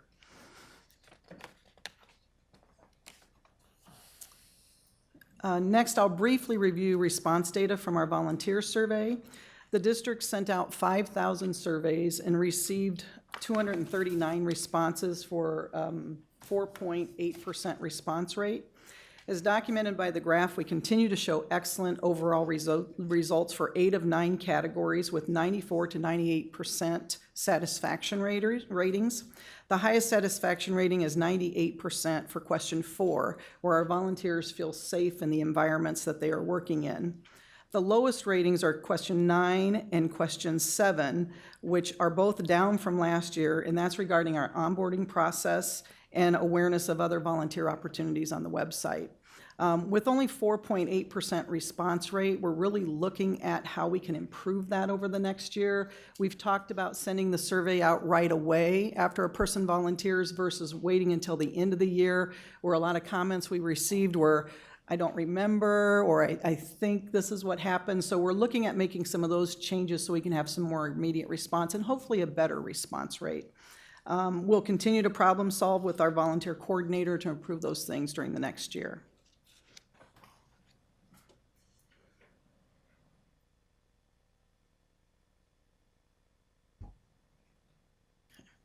The last slide for my portion of the presentation tonight is regarding the fiscal year 2019 substitute teacher placement for teacher absences from the classroom. Since 2014, we've averaged approximately 85%, and during this past year, we were at about 84%. And this represents about a 1.5% decrease from last year. Compared to the Council of Great City Schools, their median performance is at 86%, so we're slightly below that, but we feel like we're on track to continue to close that gap. Some contributing factors to this is, we're in a highly competitive market. There's school districts within 15 miles of us, and substitutes tend to sub in more than one place. And sometimes it's also the timing of when the assignment is out there. If the assignment doesn't come until the early morning, then they may have already taken an assignment in the evening somewhere else. Unemployment consistently hovers around 2%. This is temporary work and it's part-time work. And so again, in that high turnover category in this market. And also, we had a lot of long-term substitute opportunities last year, and the substitutes responded by taking those, but then there's less people to take those day-to-day jobs as those get called in. So it's a catch-22 in that situation. The staff continues to work on increasing the number of days that substitutes work in the district. Our schools are just doing a fabulous job with, representing the best practices for substitutes in terms of greeting them at the building and assisting them during the day, and that's helped our increase in frequency. We also look at the number of job fairs we're doing throughout the year, and then we increase our activity communication through Infinite Campus, trying to recruit, and also with our community partners and working with them throughout the year. That's all I have for the substitutes and the volunteers. If there's any questions? Sheila, remind us what the requirement is for someone to serve as a substitute and what the daily rate is that we pay. Okay. So for a substitute associate position, we look at just your work history. We will train. You don't necessarily have to work with kids before, and that rate is $100 a day. For substitute teachers, you do have to have a college degree to get a sub-authorization, or you can be a certified teacher, and that pay is $130 a day. And we help you through all of that. If this is a little recruitment message to the folks watching, we help you through that. It's a great job. It's flexible. You can work the number of days you want a week, and you can work all year, or you can just pick and choose what days you work. And you can also pick the level of school you work at and the schools that you work at. I think that the only caveat to that, though, is if you do not have a teaching degree and are a sub, you can't take an extended. Correct. You can't do a long-term. Correct, thank you.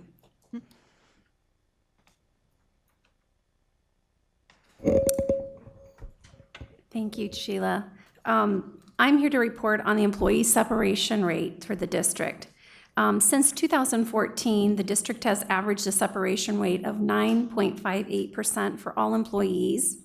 In the FY 18-19 school year, or 18-19 year, the separation rate for all employees decreased 0.03 percentage points, which was a 0.2% decrease overall. The employee group with the highest separation rate for FY19 were the teacher groups at 5.65%. And the employee group with the lowest separation rate was the exempt non-school or school-based employee group. Those would be folks who may be found in our operations as directors, our technology director and team, communication director and team, culture and climate director and team.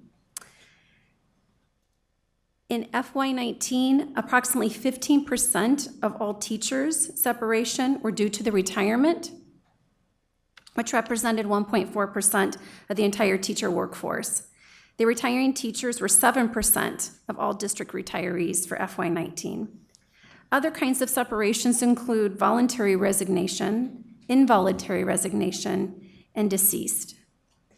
The highest total number comes from voluntary resignation. When the separation rate and data is analyzed within the district employee groups, there's approximately 11% of each employee group that separates the entire district average. The lowest average, again, was in FY15, and the highest average of separation was in FY18.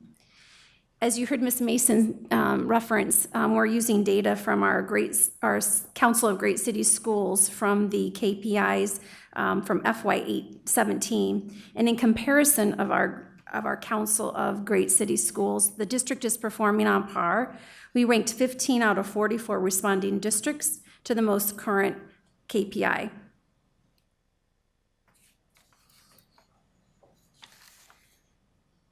Specifically regarding teacher retention, since FY 2014, the district has averaged a one-year teacher retention rate of 78.64%.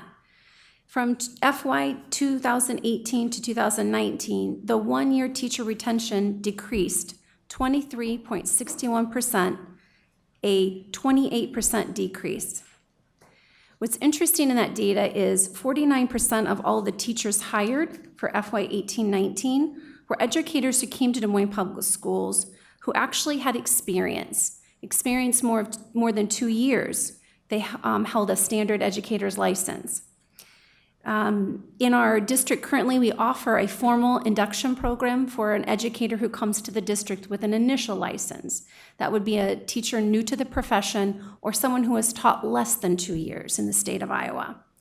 We do not offer any induction or ongoing mentoring for a seasoned educator. In comparison to our Council of Great Cities School peers. Tiffany, for a question. Tiffany, can you say that one more time? I want to make sure I'm understanding what you said about the new teachers that had no experience versus the teachers that had 2 or more years, and that's what impacted this number in terms of the number of people that were actually exiting the district. Is that correct? Correct. So in our one-year teacher retention data, that data includes all teachers who come to us in their first year. 49% of the teachers who came to us last year were educators with experience. Mm-hmm. So what that is telling us is that a teacher coming new to us with experience may not have experience in an urban school setting. And so I think that that's an area where we need to dig in more to determine, why is that? We know that we're not seeing the same thing in regard to our first year new teachers. Mm-hmm. And we think from the data that that's probably because we have a mentoring program. There's some additional layers of support to get them acclimated to the school system. Whereas if you are coming new to the district and you're a teacher and you've had experience teaching, we don't have a mentoring program for you because you're coming with that experience. Mm-hmm. But possibly not the urban experience, right, which is a little bit maybe new dynamic as far as our teaching in our school setting. Is anything coming through in exit surveys that we're doing in terms of? Yes. Okay. Mm-hmm. Thank you. Yes.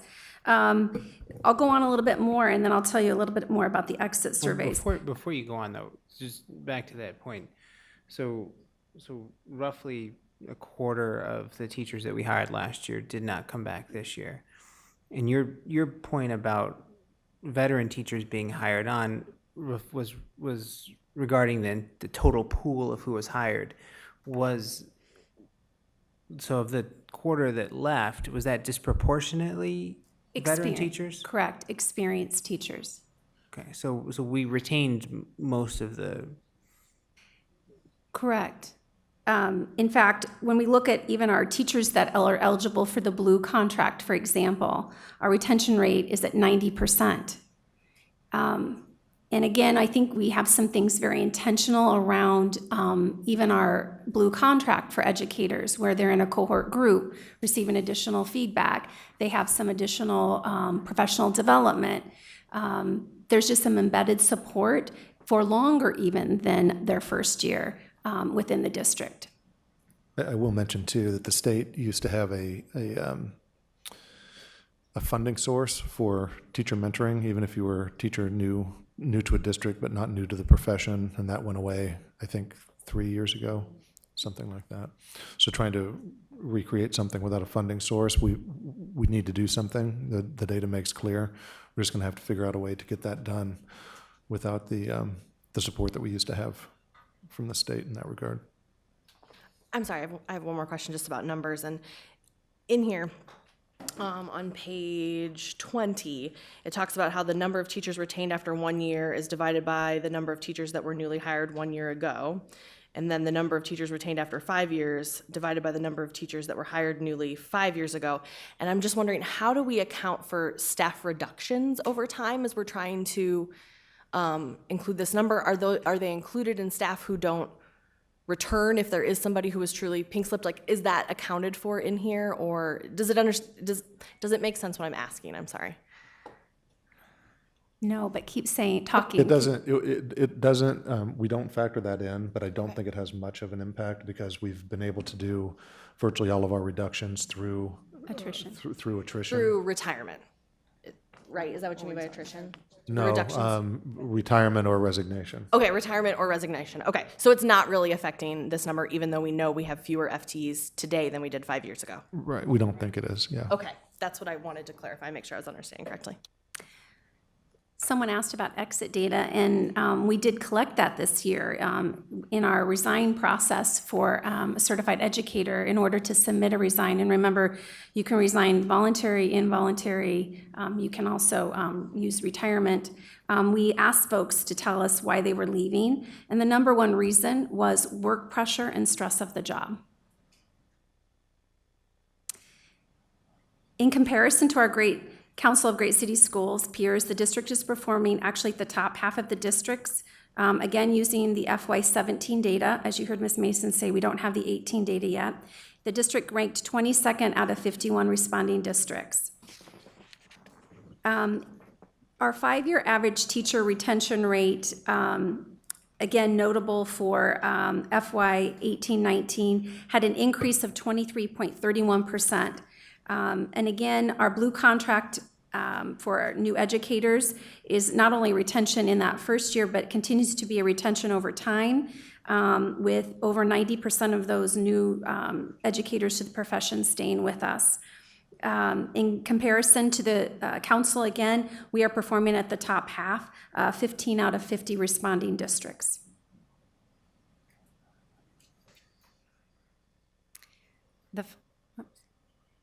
Sorry, I'm processing this regarding the reasons to exit. Do we have any way to know if the staff that we're surveying that are leaving for pressures of the job and work pressure and stress of the job, do we have any way of knowing if they're leaving the profession or if they're just leaving the district? Mostly because as someone who works in education in other districts, I know that there are staff in my building who didn't return to the profession following last school year, which sometimes can have something to do with the district, but sometimes just has to do with, as we've mentioned a few other times tonight, just the state of education in our country right now.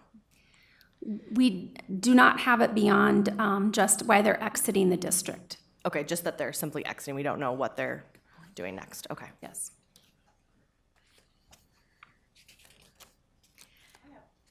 How long do they have to stay if they sign on to the blue contract? What's their requirement for?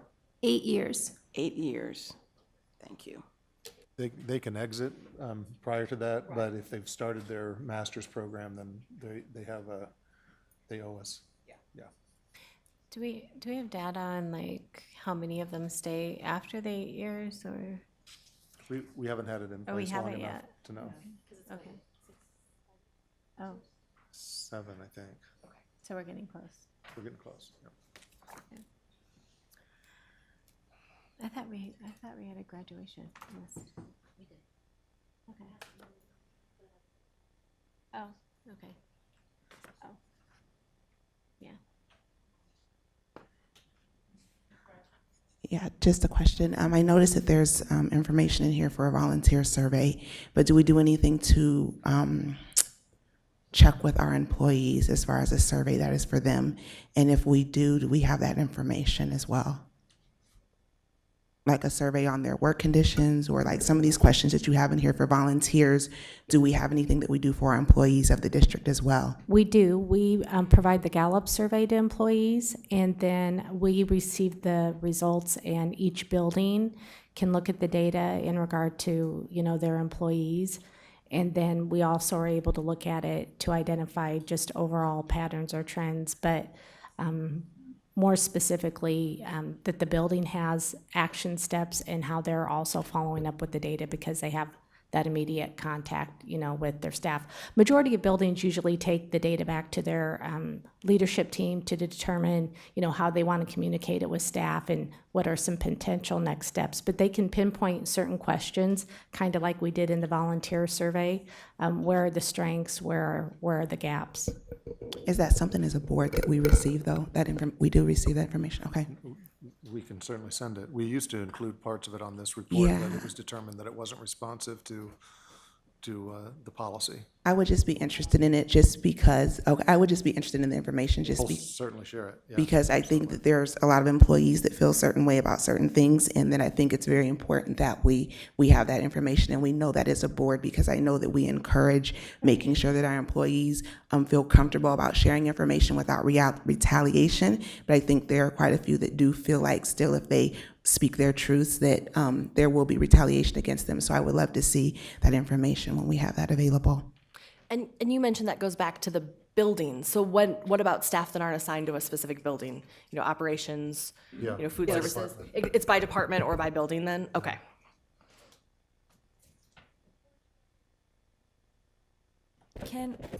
Could you remind me, because you gave me the look, the eye. No. And the eye is in, we didn't have a Eyes. policy, That's and what I she know means. that you have, I simply mean that our board chair is really good at kind of remembering our conversations around policy. And do you remember what this conversation looked like last time this year? Because when we were talking about, I know we thought that a lot of the KPIs weren't giving us the information that we needed, but I remember asking why was the Gallup survey not included last year? And the conversation was that it wasn't specific to policy. I don't specifically remember that right now. That's okay if you don't. I can't recall. I don't remember the conversation last But I don't think it was time we last gave year. this I think it was- presentation, but I do remember in previous years when we Yeah. had the Gallup data, at least my interpretation was the board didn't think that the Gallup data that we included was responsive to the policy. So we discontinued. I remember asking if we could get it broken down by employee group. I remember that conversation. That's been a couple years ago. Because we didn't last time. Yes, I don't So we were talking about a couple years ago. I remember saying, can we get this broken down? I remember asking if we could get it broken down by race, gender, and employee group. But I think it was the way that Gallup did it. It would be a little hard to do it. Larger point being made is if it might be time to include that again, and if it's something that the board has to do to tweak policy, or if that's a superintendent. I'll be reporting out to you, I think it's next. We'll have a work session after the next meeting to discuss, because we've changed this policy, and we just did so in May. The superintendent is going to be bringing to work session some new interpretation and possibly KPIs to address the new policy language. So that would be a conversation at that point in time then, I think, for. Amen.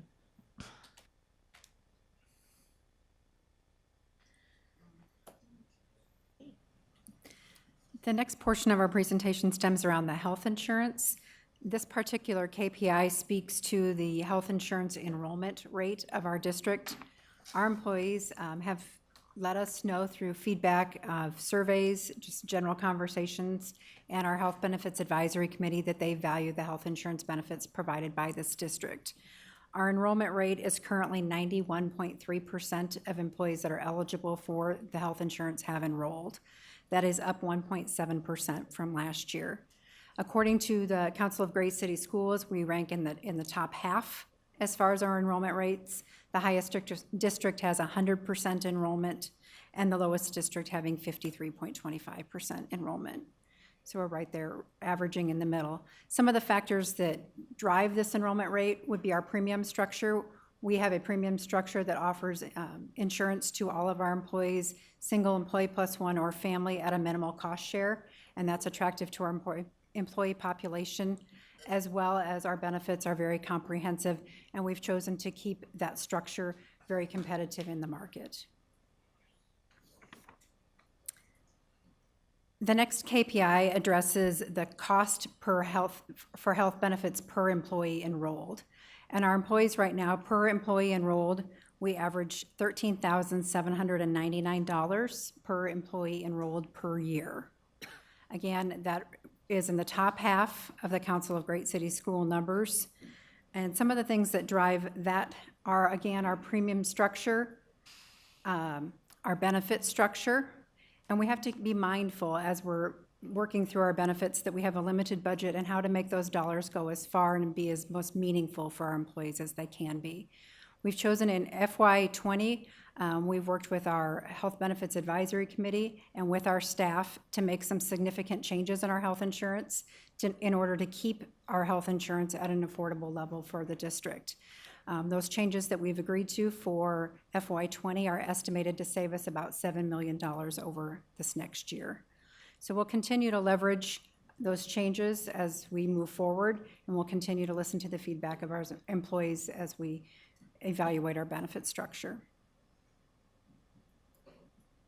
Any additional questions? Kathy, can you just clarify on this slide? I'm trying to understand Council of Great City Schools minimum district versus maximum district. So the yellow line is the minimums that districts are providing in terms of benefits, and the green line is the maximum that they're providing. And then we're sort of in the middle. Health benefits cost per enrolled employee. Right, we are in the middle, kind of to the upper half. Mm-hmm. And the minimums would be, a lot of that would be predicated based upon deductible structure, if it's a high cost or high deductible health plan versus a traditional health plan. Some of those things will drive the numbers. As far as, in addition, retention limits, so where they've set their reinsurance limits will help in driving that number as well. So this isn't just based on premiums, it's based on the total package, deductibles, all of that stuff factored in? It's based on claims paid. Claims paid. Right, it's our cost. Yes, it's our cost per employee. So if you take our total claims paid divided by the number of people that are enrolled, the number of employees enrolled, that's where that 13,000 comes in. All right, thank you. I was totally confusing what this meant. Okay, thank you. I think it's really, I'm also proud of the fact as a district that, you know, with the state of public education nationally, that the districts work so hard with our HBAC committee to come to work with them to get their feedback to come to something that makes sense for most of our employees with our budget situation. I'm really thankful that you all are doing that work. My only final question is, Superintendent, I should say that we're doing that work, Superintendent, that you're doing that work. Because this is a treatment of employees report, and I have to, you know, kind of ask from follow-up from when we had our kind of first round of feedback come and speak to the treatment of staff and report several months ago, or I can't remember when we had the people come to our open, speak at the microphone about the treatment of employees, particularly on our operations side. I know there were a series of meetings that were held, and I'm just wondering if you can give us an update on kind of like where that went, generally speaking. I know we can't get into personnel issues individually, obviously, but Well, those meetings with the operations groups have continued. They were more frequent initially, and now they're less frequent, but they're still going on. And I know Sheila mentioned the work on the Gallup in response to the Gallup data has been something that each of the department heads in operations has taken very seriously, and they have a game plan, especially on the. I'm not going to be able to remember. I want to say it's question 7 on the Gallup. Don't quote me on that, but it's around engagement, employee engagement, and making sure that employees know their voices are heard. So there's specific planning around that question. And then one other one in each department that, depending on the outcome of their data, pointed to a particular need. Okay. And I guess I want to ask you, recognizing, we all know that teachers all over the country, wherever you are, the demands and stress of what it looks like to be a teacher in a public education system today is a lot. And Yeah. we ask a lot, and oftentimes with a little. Mm-hmm. And nationally speaking, we're definitely not at the bottom of the barrel in terms of where we could be in terms of resources. But just your take, I guess I want to hear in terms of how, how our employees are being treated, or maybe how our employees are feeling. What's your kind of response to where we're at right now in terms of both what was presented in this report, but also maybe what you hear anecdotally from staff in the district, and I guess how you think we're doing, and then where we're going in terms of addressing any issues that we might have? Well, I think generally I would say we're doing well, but we certainly have need for improvement. It's frustrating to hear some of the chatter around that it's directed toward the district when, I think there, is class size, for instance. That's one that's very topical right now. That is a concern, and it's one that we always have that concern at the beginning of the year, even in the best of times, when it takes a while for things to shake out. So this week, the first week after Labor Day, is the time when we really drill down. We've made several minor adjustments over the course of the first 6 days of school, but now we're really drilling down to see, okay, where are there hot spots that really need a longer-term solution, for instance. So that's something we need to do. And the point that Terry raised earlier about, not in this report, but in the treatment of students, but I think is apropos, where do we invest our dollars?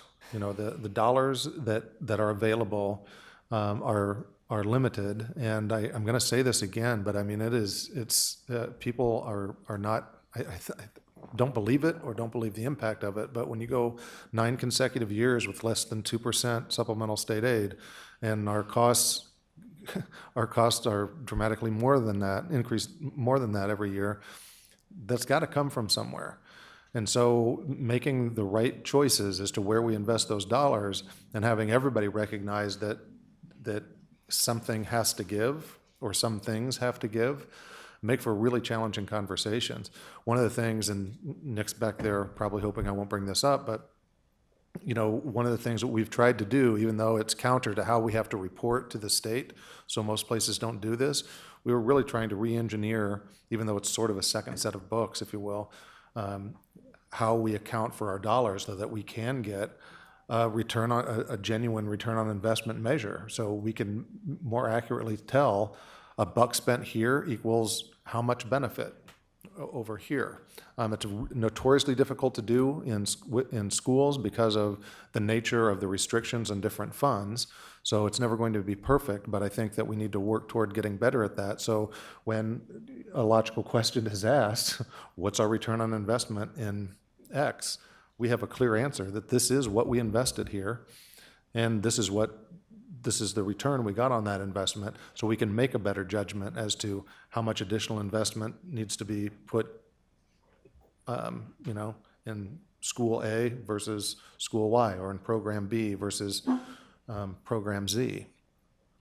We don't have, the Health Benefits Advisory Committee is a great example of everybody coming together and making difficult decisions. I mean, I think we did it really smart. And we promised not to go back for another ask for the next budget year. So we still have very, very good insurance coverage. Our copays did go up, no doubt about it. Our prescription copays went up no doubt about it. And we made a couple of other smaller tweaks that will be minimally impactful, but that are, combined will save us about $7 million this year. We can't keep coming back to that well, So, it's difficult when the state of public education in Iowa, I would say, relative to our past, has been public education has been not valued as it once has. That's certainly been reflected in various proposed laws that have crept up over the last half dozen or so years regarding private schools, vouchers, and a number of other, smaller things that have negatively impacted, especially those districts that have the most challenges in terms of what their students bring to school. But bluntly, education is not the first priority of the state.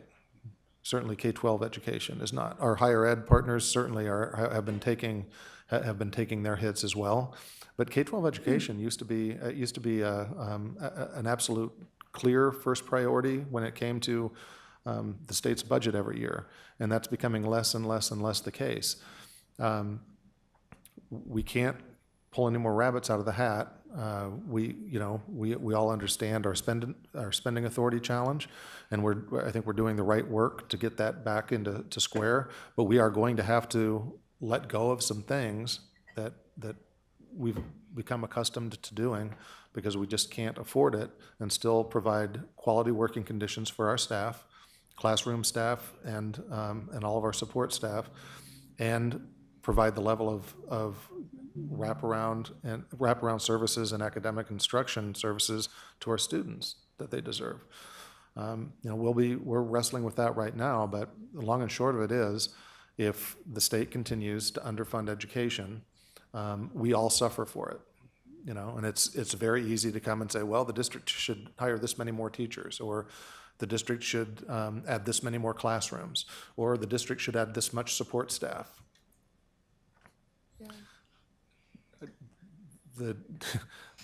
We can't expand in a contracting, in a contracting environment, and that has an impact directly to our staff, but it also has an indirect impact on our staff, negative impact on our staff, just when they're in the community and what's reported in the news and how they see the legislature talking about education. And certainly at the federal level, we're not any better off. When we see, who's appointed to high positions relative to education, it seems apparent that K-12 isn't taken very seriously and isn't valued. So that's a very long-winded answer, but I'd say, given the circumstances, I think our staff is hanging in there pretty well.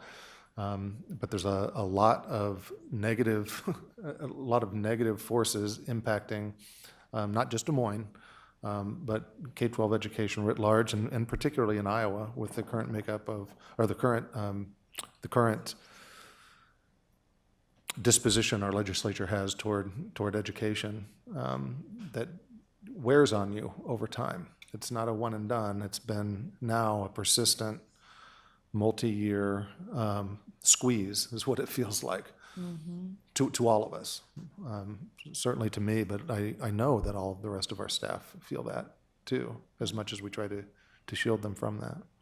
Yeah, I will say, as an individual board member, I know after working with you for, go ahead. Oh, are they not finished with the presentation? No, your microphone. Oh, I'm sorry. I apologize. I was just saying, I know as an individual board member after working with you over the last several years that you care about the people that you lead in this district. And my thought would be, I know there are three sides to every story, right? And everybody has their own perspective, and we certainly just hear one when we come up to the microphone. But my hope would be that there's a lot of things outside of our control that we can influence in terms of budget, but we can influence our culture that we have within the district and our climate. And that if there are folks where, if even a hint of any of those things that we heard tonight might be true, that we would invest, at least see where are those issues and where can we, if it's a people thing, if there's any, basis to those claims. Sure. If there are people and culture issues going on, that we would do our due diligence to address those issues for all of our staff. Cindy, I have one other question. So I do have just one quick question. I know we spent a lot of time talking about teacher retention and some of the reasons and rationale for, either retention or exit. But I'm going to take you to page 19 of the written report, which has the varying categories of employee groups.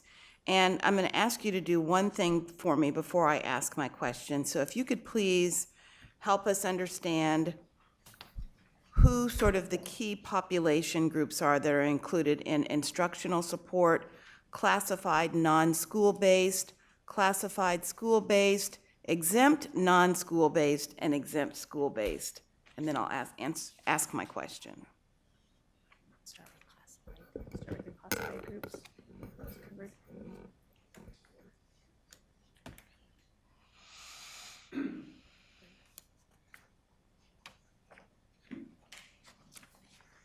Okay, so the classified school-based would include clerical associates, campus monitors, and other paraprofessionals that are not part of the bargaining unit. Okay. It would also include the ASME groups that are assigned to buildings. So for example, food service that are assigned to buildings, custodial that are assigned to buildings. It also would include Metro kids who are not part of the bargaining unit, but again, they're assigned to a building. And that's classified school-based? That's classified school-based. Okay. So classified non-school-based would be all those folks that are non-bargaining that work out of buildings. So the Dean location, the Grand location, the Prospect location.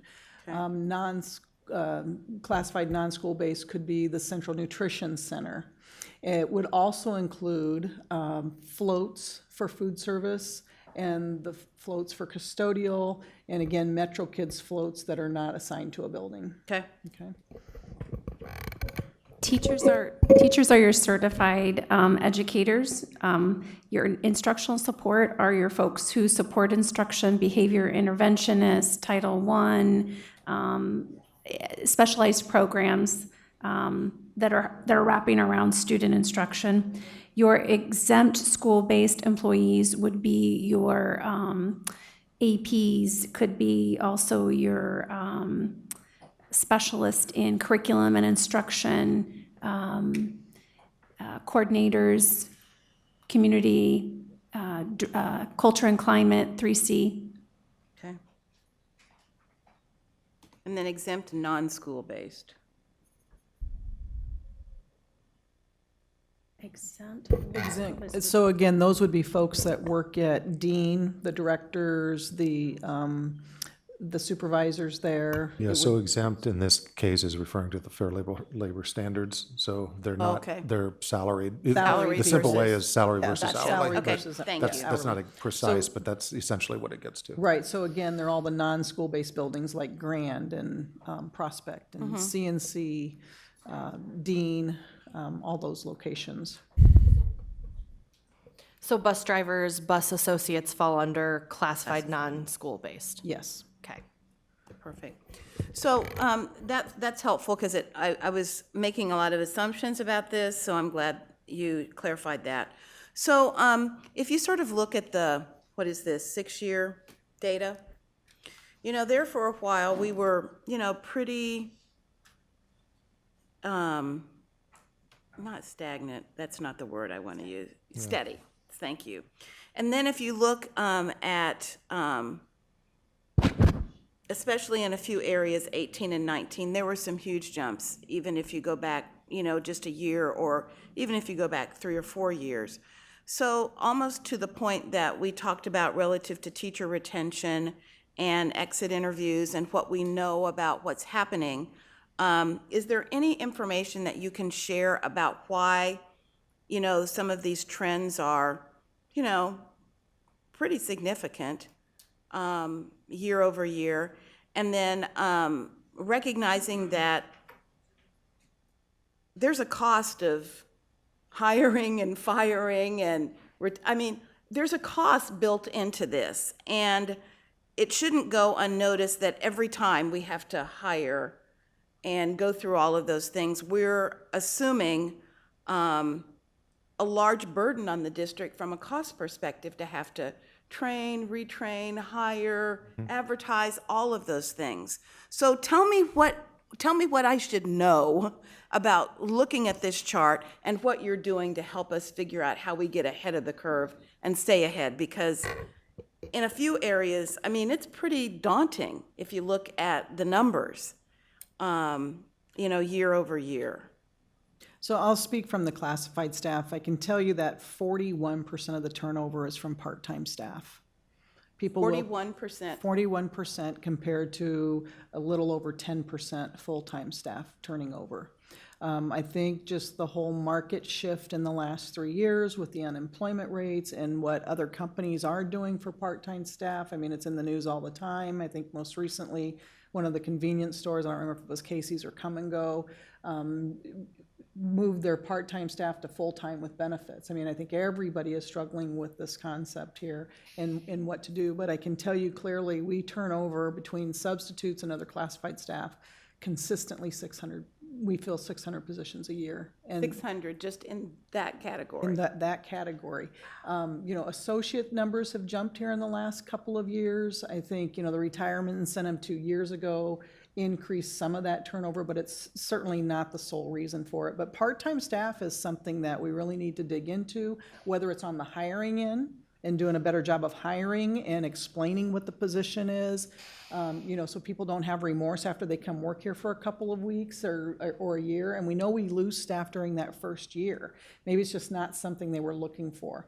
I do know that our candidate pools are down, when we put our postings up, for bus driver. And it does take 3 to 4 years to go from part-time to full-time bus driver. That's a long time to wait. And so if you find another opportunity in the market, they may take full-time over waiting out the part-time status. But clearly, part-time is an area we need to continue to dig into. I know this is separate from what you can do in HR. It's separate from what any of us at the board table can control. But also in January of 2017, the state changed fundamentally the way that we collectively bargain, the way that employees have to do that. And I know that that's demoralizing on staff, because as someone who's part of a bargaining unit, I feel that.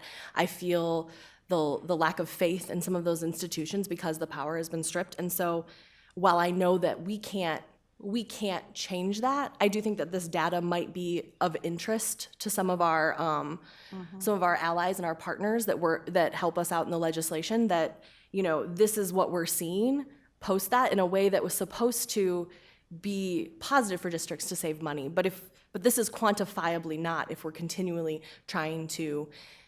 We've lost that benefit, I guess, of what I'm saying for our employees. And that's nothing that you have anything to do, but I think that it would be remiss to not raise that up as part of this conversation. So. Absolutely. Can I just ask, what is, you tell me, like, part-time, like, what does that look like? Or, like, if you're a bus driver and you're part-time, is that a split shift or? Yes, it can be early morning, and then you could do a midday, but then afternoon if you do not do a midday. And then our bus drivers also do field trips in the evening and on weekends as well. Doesn't it seem, it seems like full-time then, but. It can be, and with our open positions the last couple of years, a lot of our part-time people have had the benefit of working more hours and also getting benefits through the Affordable Care Act too. So but they don't get benefits being full-time employees, right? Or full-time employees do, yes. But you were saying part-time get benefits? Part-time, if they work the number of hours that they need to qualify, and Kathy could speak to that, then they would the following year get benefits like a full-time person. They need to average 30 hours a week. Yeah. So, I don't want to beat a dead horse, but when you look at, groups of employees where the turnover is high as, 23, 24%. That's not de minimis. And especially when we know that it's a tight labor market, when we know that there likely are a variety of factors in play. To Deanna's point about, the organizational culture, those sorts of things. Do we have anything that informs or helps us understand, sort of similar to what we do with teachers, the reason for exit, the challenges that we're addressing? Because the more we know, the better we can be and the more we can do. But I'm interested in knowing the why behind some of that. Yes, and we are as well, and we're going to work on that exit survey. In some situations, people will respond, but in other situations, they don't. And so we talked about even today of starting a calling list to find out, just have a conversation with people about why they left, instead of just relying on the survey itself. Mm-hmm, mm-hmm. And in the data, we've been able to pinpoint 2 departments in particular, so I think that gives us a starting point for targeting where we really need to be capturing more information and follow-up, which, was highlighted in the data that we had provided. I also, Sheila didn't share, there have been some steps in regard to part-time employment. We know that that's an area with high turnover where we have piloted something this year, and we're going to be looking to see how successful that is and what our ability is to continue to do that moving forward. And I'll just have her talk to that a little bit. Sure. We've been looking at the last year about how we could partner 2 part-time positions. And during this past couple of weeks, we've identified 10 food service employees who will become full-time with benefits by working their FT in food service and their FT as a Metro Kids person. So with that, we've set the criteria that the individual has to work for the district for at least a year and go through a full evaluation cycle. So it's truly a retention effort and not one where we'll hire somebody new coming in the door to work in those 2 jobs. So as budget allows, we will increase that number from 10, but right now we're piloting 10 people to do that. To that, oh, I'm sorry, you were going to go. Yeah, I was just gonna, sort of my theme for tonight is resources. And, when we think that 80% of our entire general fund budget is personal services, being able to get this right is where we're going to capture the greatest opportunity for us to maximize the resources we have. If we don't get this right, and we're turning over people consistently at 23, 24, 25%, especially in the classified, non-school-based, that's a problem. That's a problem. So I'm hoping that when we get this report next year, we can drill down a little bit more to better understand the why behind some of this. But between now and then, trying to figure out how we sort of hit that sweet spot. Because to continue this way is not helping our overall fiscal position. These resources are ones that are critical to doing what we do each and every day, whether it's in the classroom or someplace else. And these numbers just aren't, we got a lot of work to do. Real quick, why does it take 3 to 4 years to move from part-time to full-time if you're a bus driver? Because full-time people have to resign, because we only have a certain number of full-time positions based on the route structures that can be full-time. Okay, and then, so you just referenced earlier a change that was made in the last contract, which is giving the district the ability to have people with licensure that are doing other jobs to cover other jobs. And you just referenced Metro to driving a bus, I think. Food service and Metro. Food service and Metro. Are there differences in terms of the categorization of like somebody that's working in Metro versus somebody that's working in food service? Or are the folks in Metro, do they bargain for their wages? No, they no longer are part of the bargaining unit, but the food service workers do. And then they're paid at 2 separate rates. They're paid at the food service rate for the FTs, they work in food service, and the rate for Metro Kids that they work in Metro Kids. Would it be worth considering if you're looking at this as a pilot to then, if you're trying to incentivize folks to pay them at their higher rate, understanding that, resources are scarce, but, I think I would assume if I were the bargaining unit that I would be concerned that if I was going to throw up a roadblock to this concept, that it would be that you're going to be replacing union bargainized positions with folks that aren't union at a lower wage. So if we wanted to, and if our goal is to retain folks and to make sure that we have some consistency, is it worth it to consider bumping up the wage at for a metro worker who's also going to do food service? And that's something we can consider. Again, Metro pays for it since they're an enterprise fund, and so it would be based on that budget.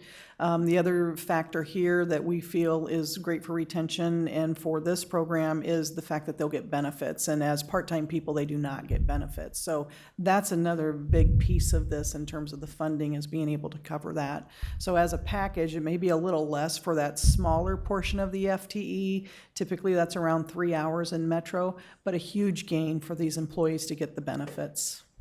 And then there's also opportunity for overtime, and then we look at a blended rate there versus one or the other. But certainly a consideration for the future, and I'll work with my friend Nick back there and Kathy to talk about that in the future. And I hope we grow this program, because I think this is really part of the answer to our retention for part-time staff.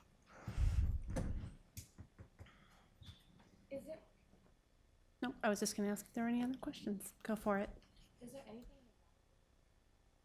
Is there anything in the Gallup data that you've already received from this past year? I know we said wanting to look at, but that we've already received that you can share could be contributing to those high turnover rates that we can address this year, and that don't necessarily cost additional resources, but are contributed to climate? I wouldn't have that information with me this evening, but we could certainly take a look at it. I think Dr. Ahart mentioned the engagement numbers that we really have been honing in on, and then having each department look at where their numbers are and picking those one or two areas where they can make an impact this year. But I don't have any of that information to share this evening. I don't know if we can tie any of that data specifically to turnover, but it certainly does contribute. It's hard to pinpoint one, but we are looking at where are the spots where clearly growth is needed and targeting those areas. And all of that, all of those collectively, those 12 Gallup questions get at engagement overall. So clearly there's a correlation, or it would seem that there's a correlation. I remember the conversation around Gallup now. It was around the fact that it was looking at hope and engagement. We were wondering specifically how employees were feeling. That's actually the Gallup student poll. Or are they different? Yeah. Okay. Any other questions? Okay, thank you for your presentation. May I have a motion and a second to accept the monitoring report 2.3 treatment of employees? Move approval. Second. Okay, any other comments or questions? Please vote. Motion passes 7-0. Next item is F5, the board work plan. And this is something that further details what we've committed to doing to fulfill our governance duties. And I'm going to turn it over to Ms. Della Gardell. Okay, so do we have any, sorry, we start this every time and I just feel like, do we have any updates on when we might be meeting with our city council, Tom? No, but I have a meeting with Scott Sanders. I can't tell you off the top of my head. We've been working on getting another one scheduled, so it's either, I think it's next week, but I can't guarantee that. Brooke and I just touched base on that today. Yeah, because I think the last update we had was that we'd be working to do that sometime this fall. So hopefully we can get that scheduled. Okay, we're continuing to work on external monitoring. Terry, do you have any updates on that? I do not, but we will have one by the next meeting because I will convene a meeting of our subgroup. Okay, perfect. So we'll expect an update for our next meeting. And then there's a few things I needed to pull off there, like the process vacancy map. We met to discuss governance policy into our board agenda following monitoring reports, and I'll have an update for you all on that during our work session. I think we're doing pretty good on our review and our policy edits. Our KPI review, I believe, is continuing to be ongoing. Tom, do you have any updates, or is there anything the board needs to know regarding that? It just feels like it's been a little while since we have. Can you just remind us? We'll be reviewing two, 2.1 and 2.3, the new versions of those at our next board meeting. Okay. And part of that will be a KPI discussion. I knew you'd said something earlier in the meeting, but you said 2.1 and 2.3 at next meeting. Okay. And some of that relates to our next one with our treatment of employees. And then we'll be working on adopting goal measure, progress measures for our new goals and limitations as we continue. I think we just need to get that on the agenda. I think we do too. I think we're ready to roll on that. Is there any other board work that any board members want to update on, or that we need to add as we are rolling, like, what, 2 months till the end of this board cycle? Yeah. I have a question on next steps with next board and where we are with that schedule. So, actually, I need to follow up again with Lori, because she is going to start working with the board officers and superintendent and associate superintendent around agenda planning, with the idea of making sure that our agendas are also support our student outcome focused push, to be very intentional around spending a good portion of our time talking student outcomes. And then that will probably, then we're going to also be, I believe it's the beginning of October, going through our first quarterly self-evaluation according to the student outcome focused governance framework rubric with Lori as well. So that'll be coming down the pike too. That said, we will, I believe, for our next meeting, the board will need to fill out our a quarterly self-evaluation against our policies. So I'll make sure to get something out for everyone to fill out on that aspect too. And then hopefully those two things can marry together, so you're only doing one thing once a quarter of the whole, if that makes sense. Yeah. Okay. Any other updates for our work plan? Okay, thank you. Okay, thank you. And then next, we have the information items there, prospect remodel, print shop move, quarterly board budget update, which we have asked to have on the information-only items each time we have the financial monitoring report, and internal audit and audit committee update are on there as well. So those are for your review. Hey, Cindy, I just wanted to thank Bill for his prompt response to my question on the prospect move, and I think everybody was included on that. Yep. So thank you. Thank you. And then items of privilege. I'm going to keep talking about this. Remind everyone that the window for filing a nomination petition to run for school board is now open, with the last day being September 19th. We have 4 seats on the school board which will be up for election, 1 at-large seat for a term of 4 years, the Director District 1 seat for a term of 4 years, the Director District 3 seat for a term of 4 years, and the Director District 2 seat for a term of 2 years. Candidates must live within the boundaries for which they are running. If running for a Director District seat, petition signatures must come from within the boundaries of that Director District. All of this information is on the DM Schools website. Petitions are filed with the board secretary of the district, and for DMPS, our acting board secretary is Nick Lenhart. And again, that information is on the DM Schools website.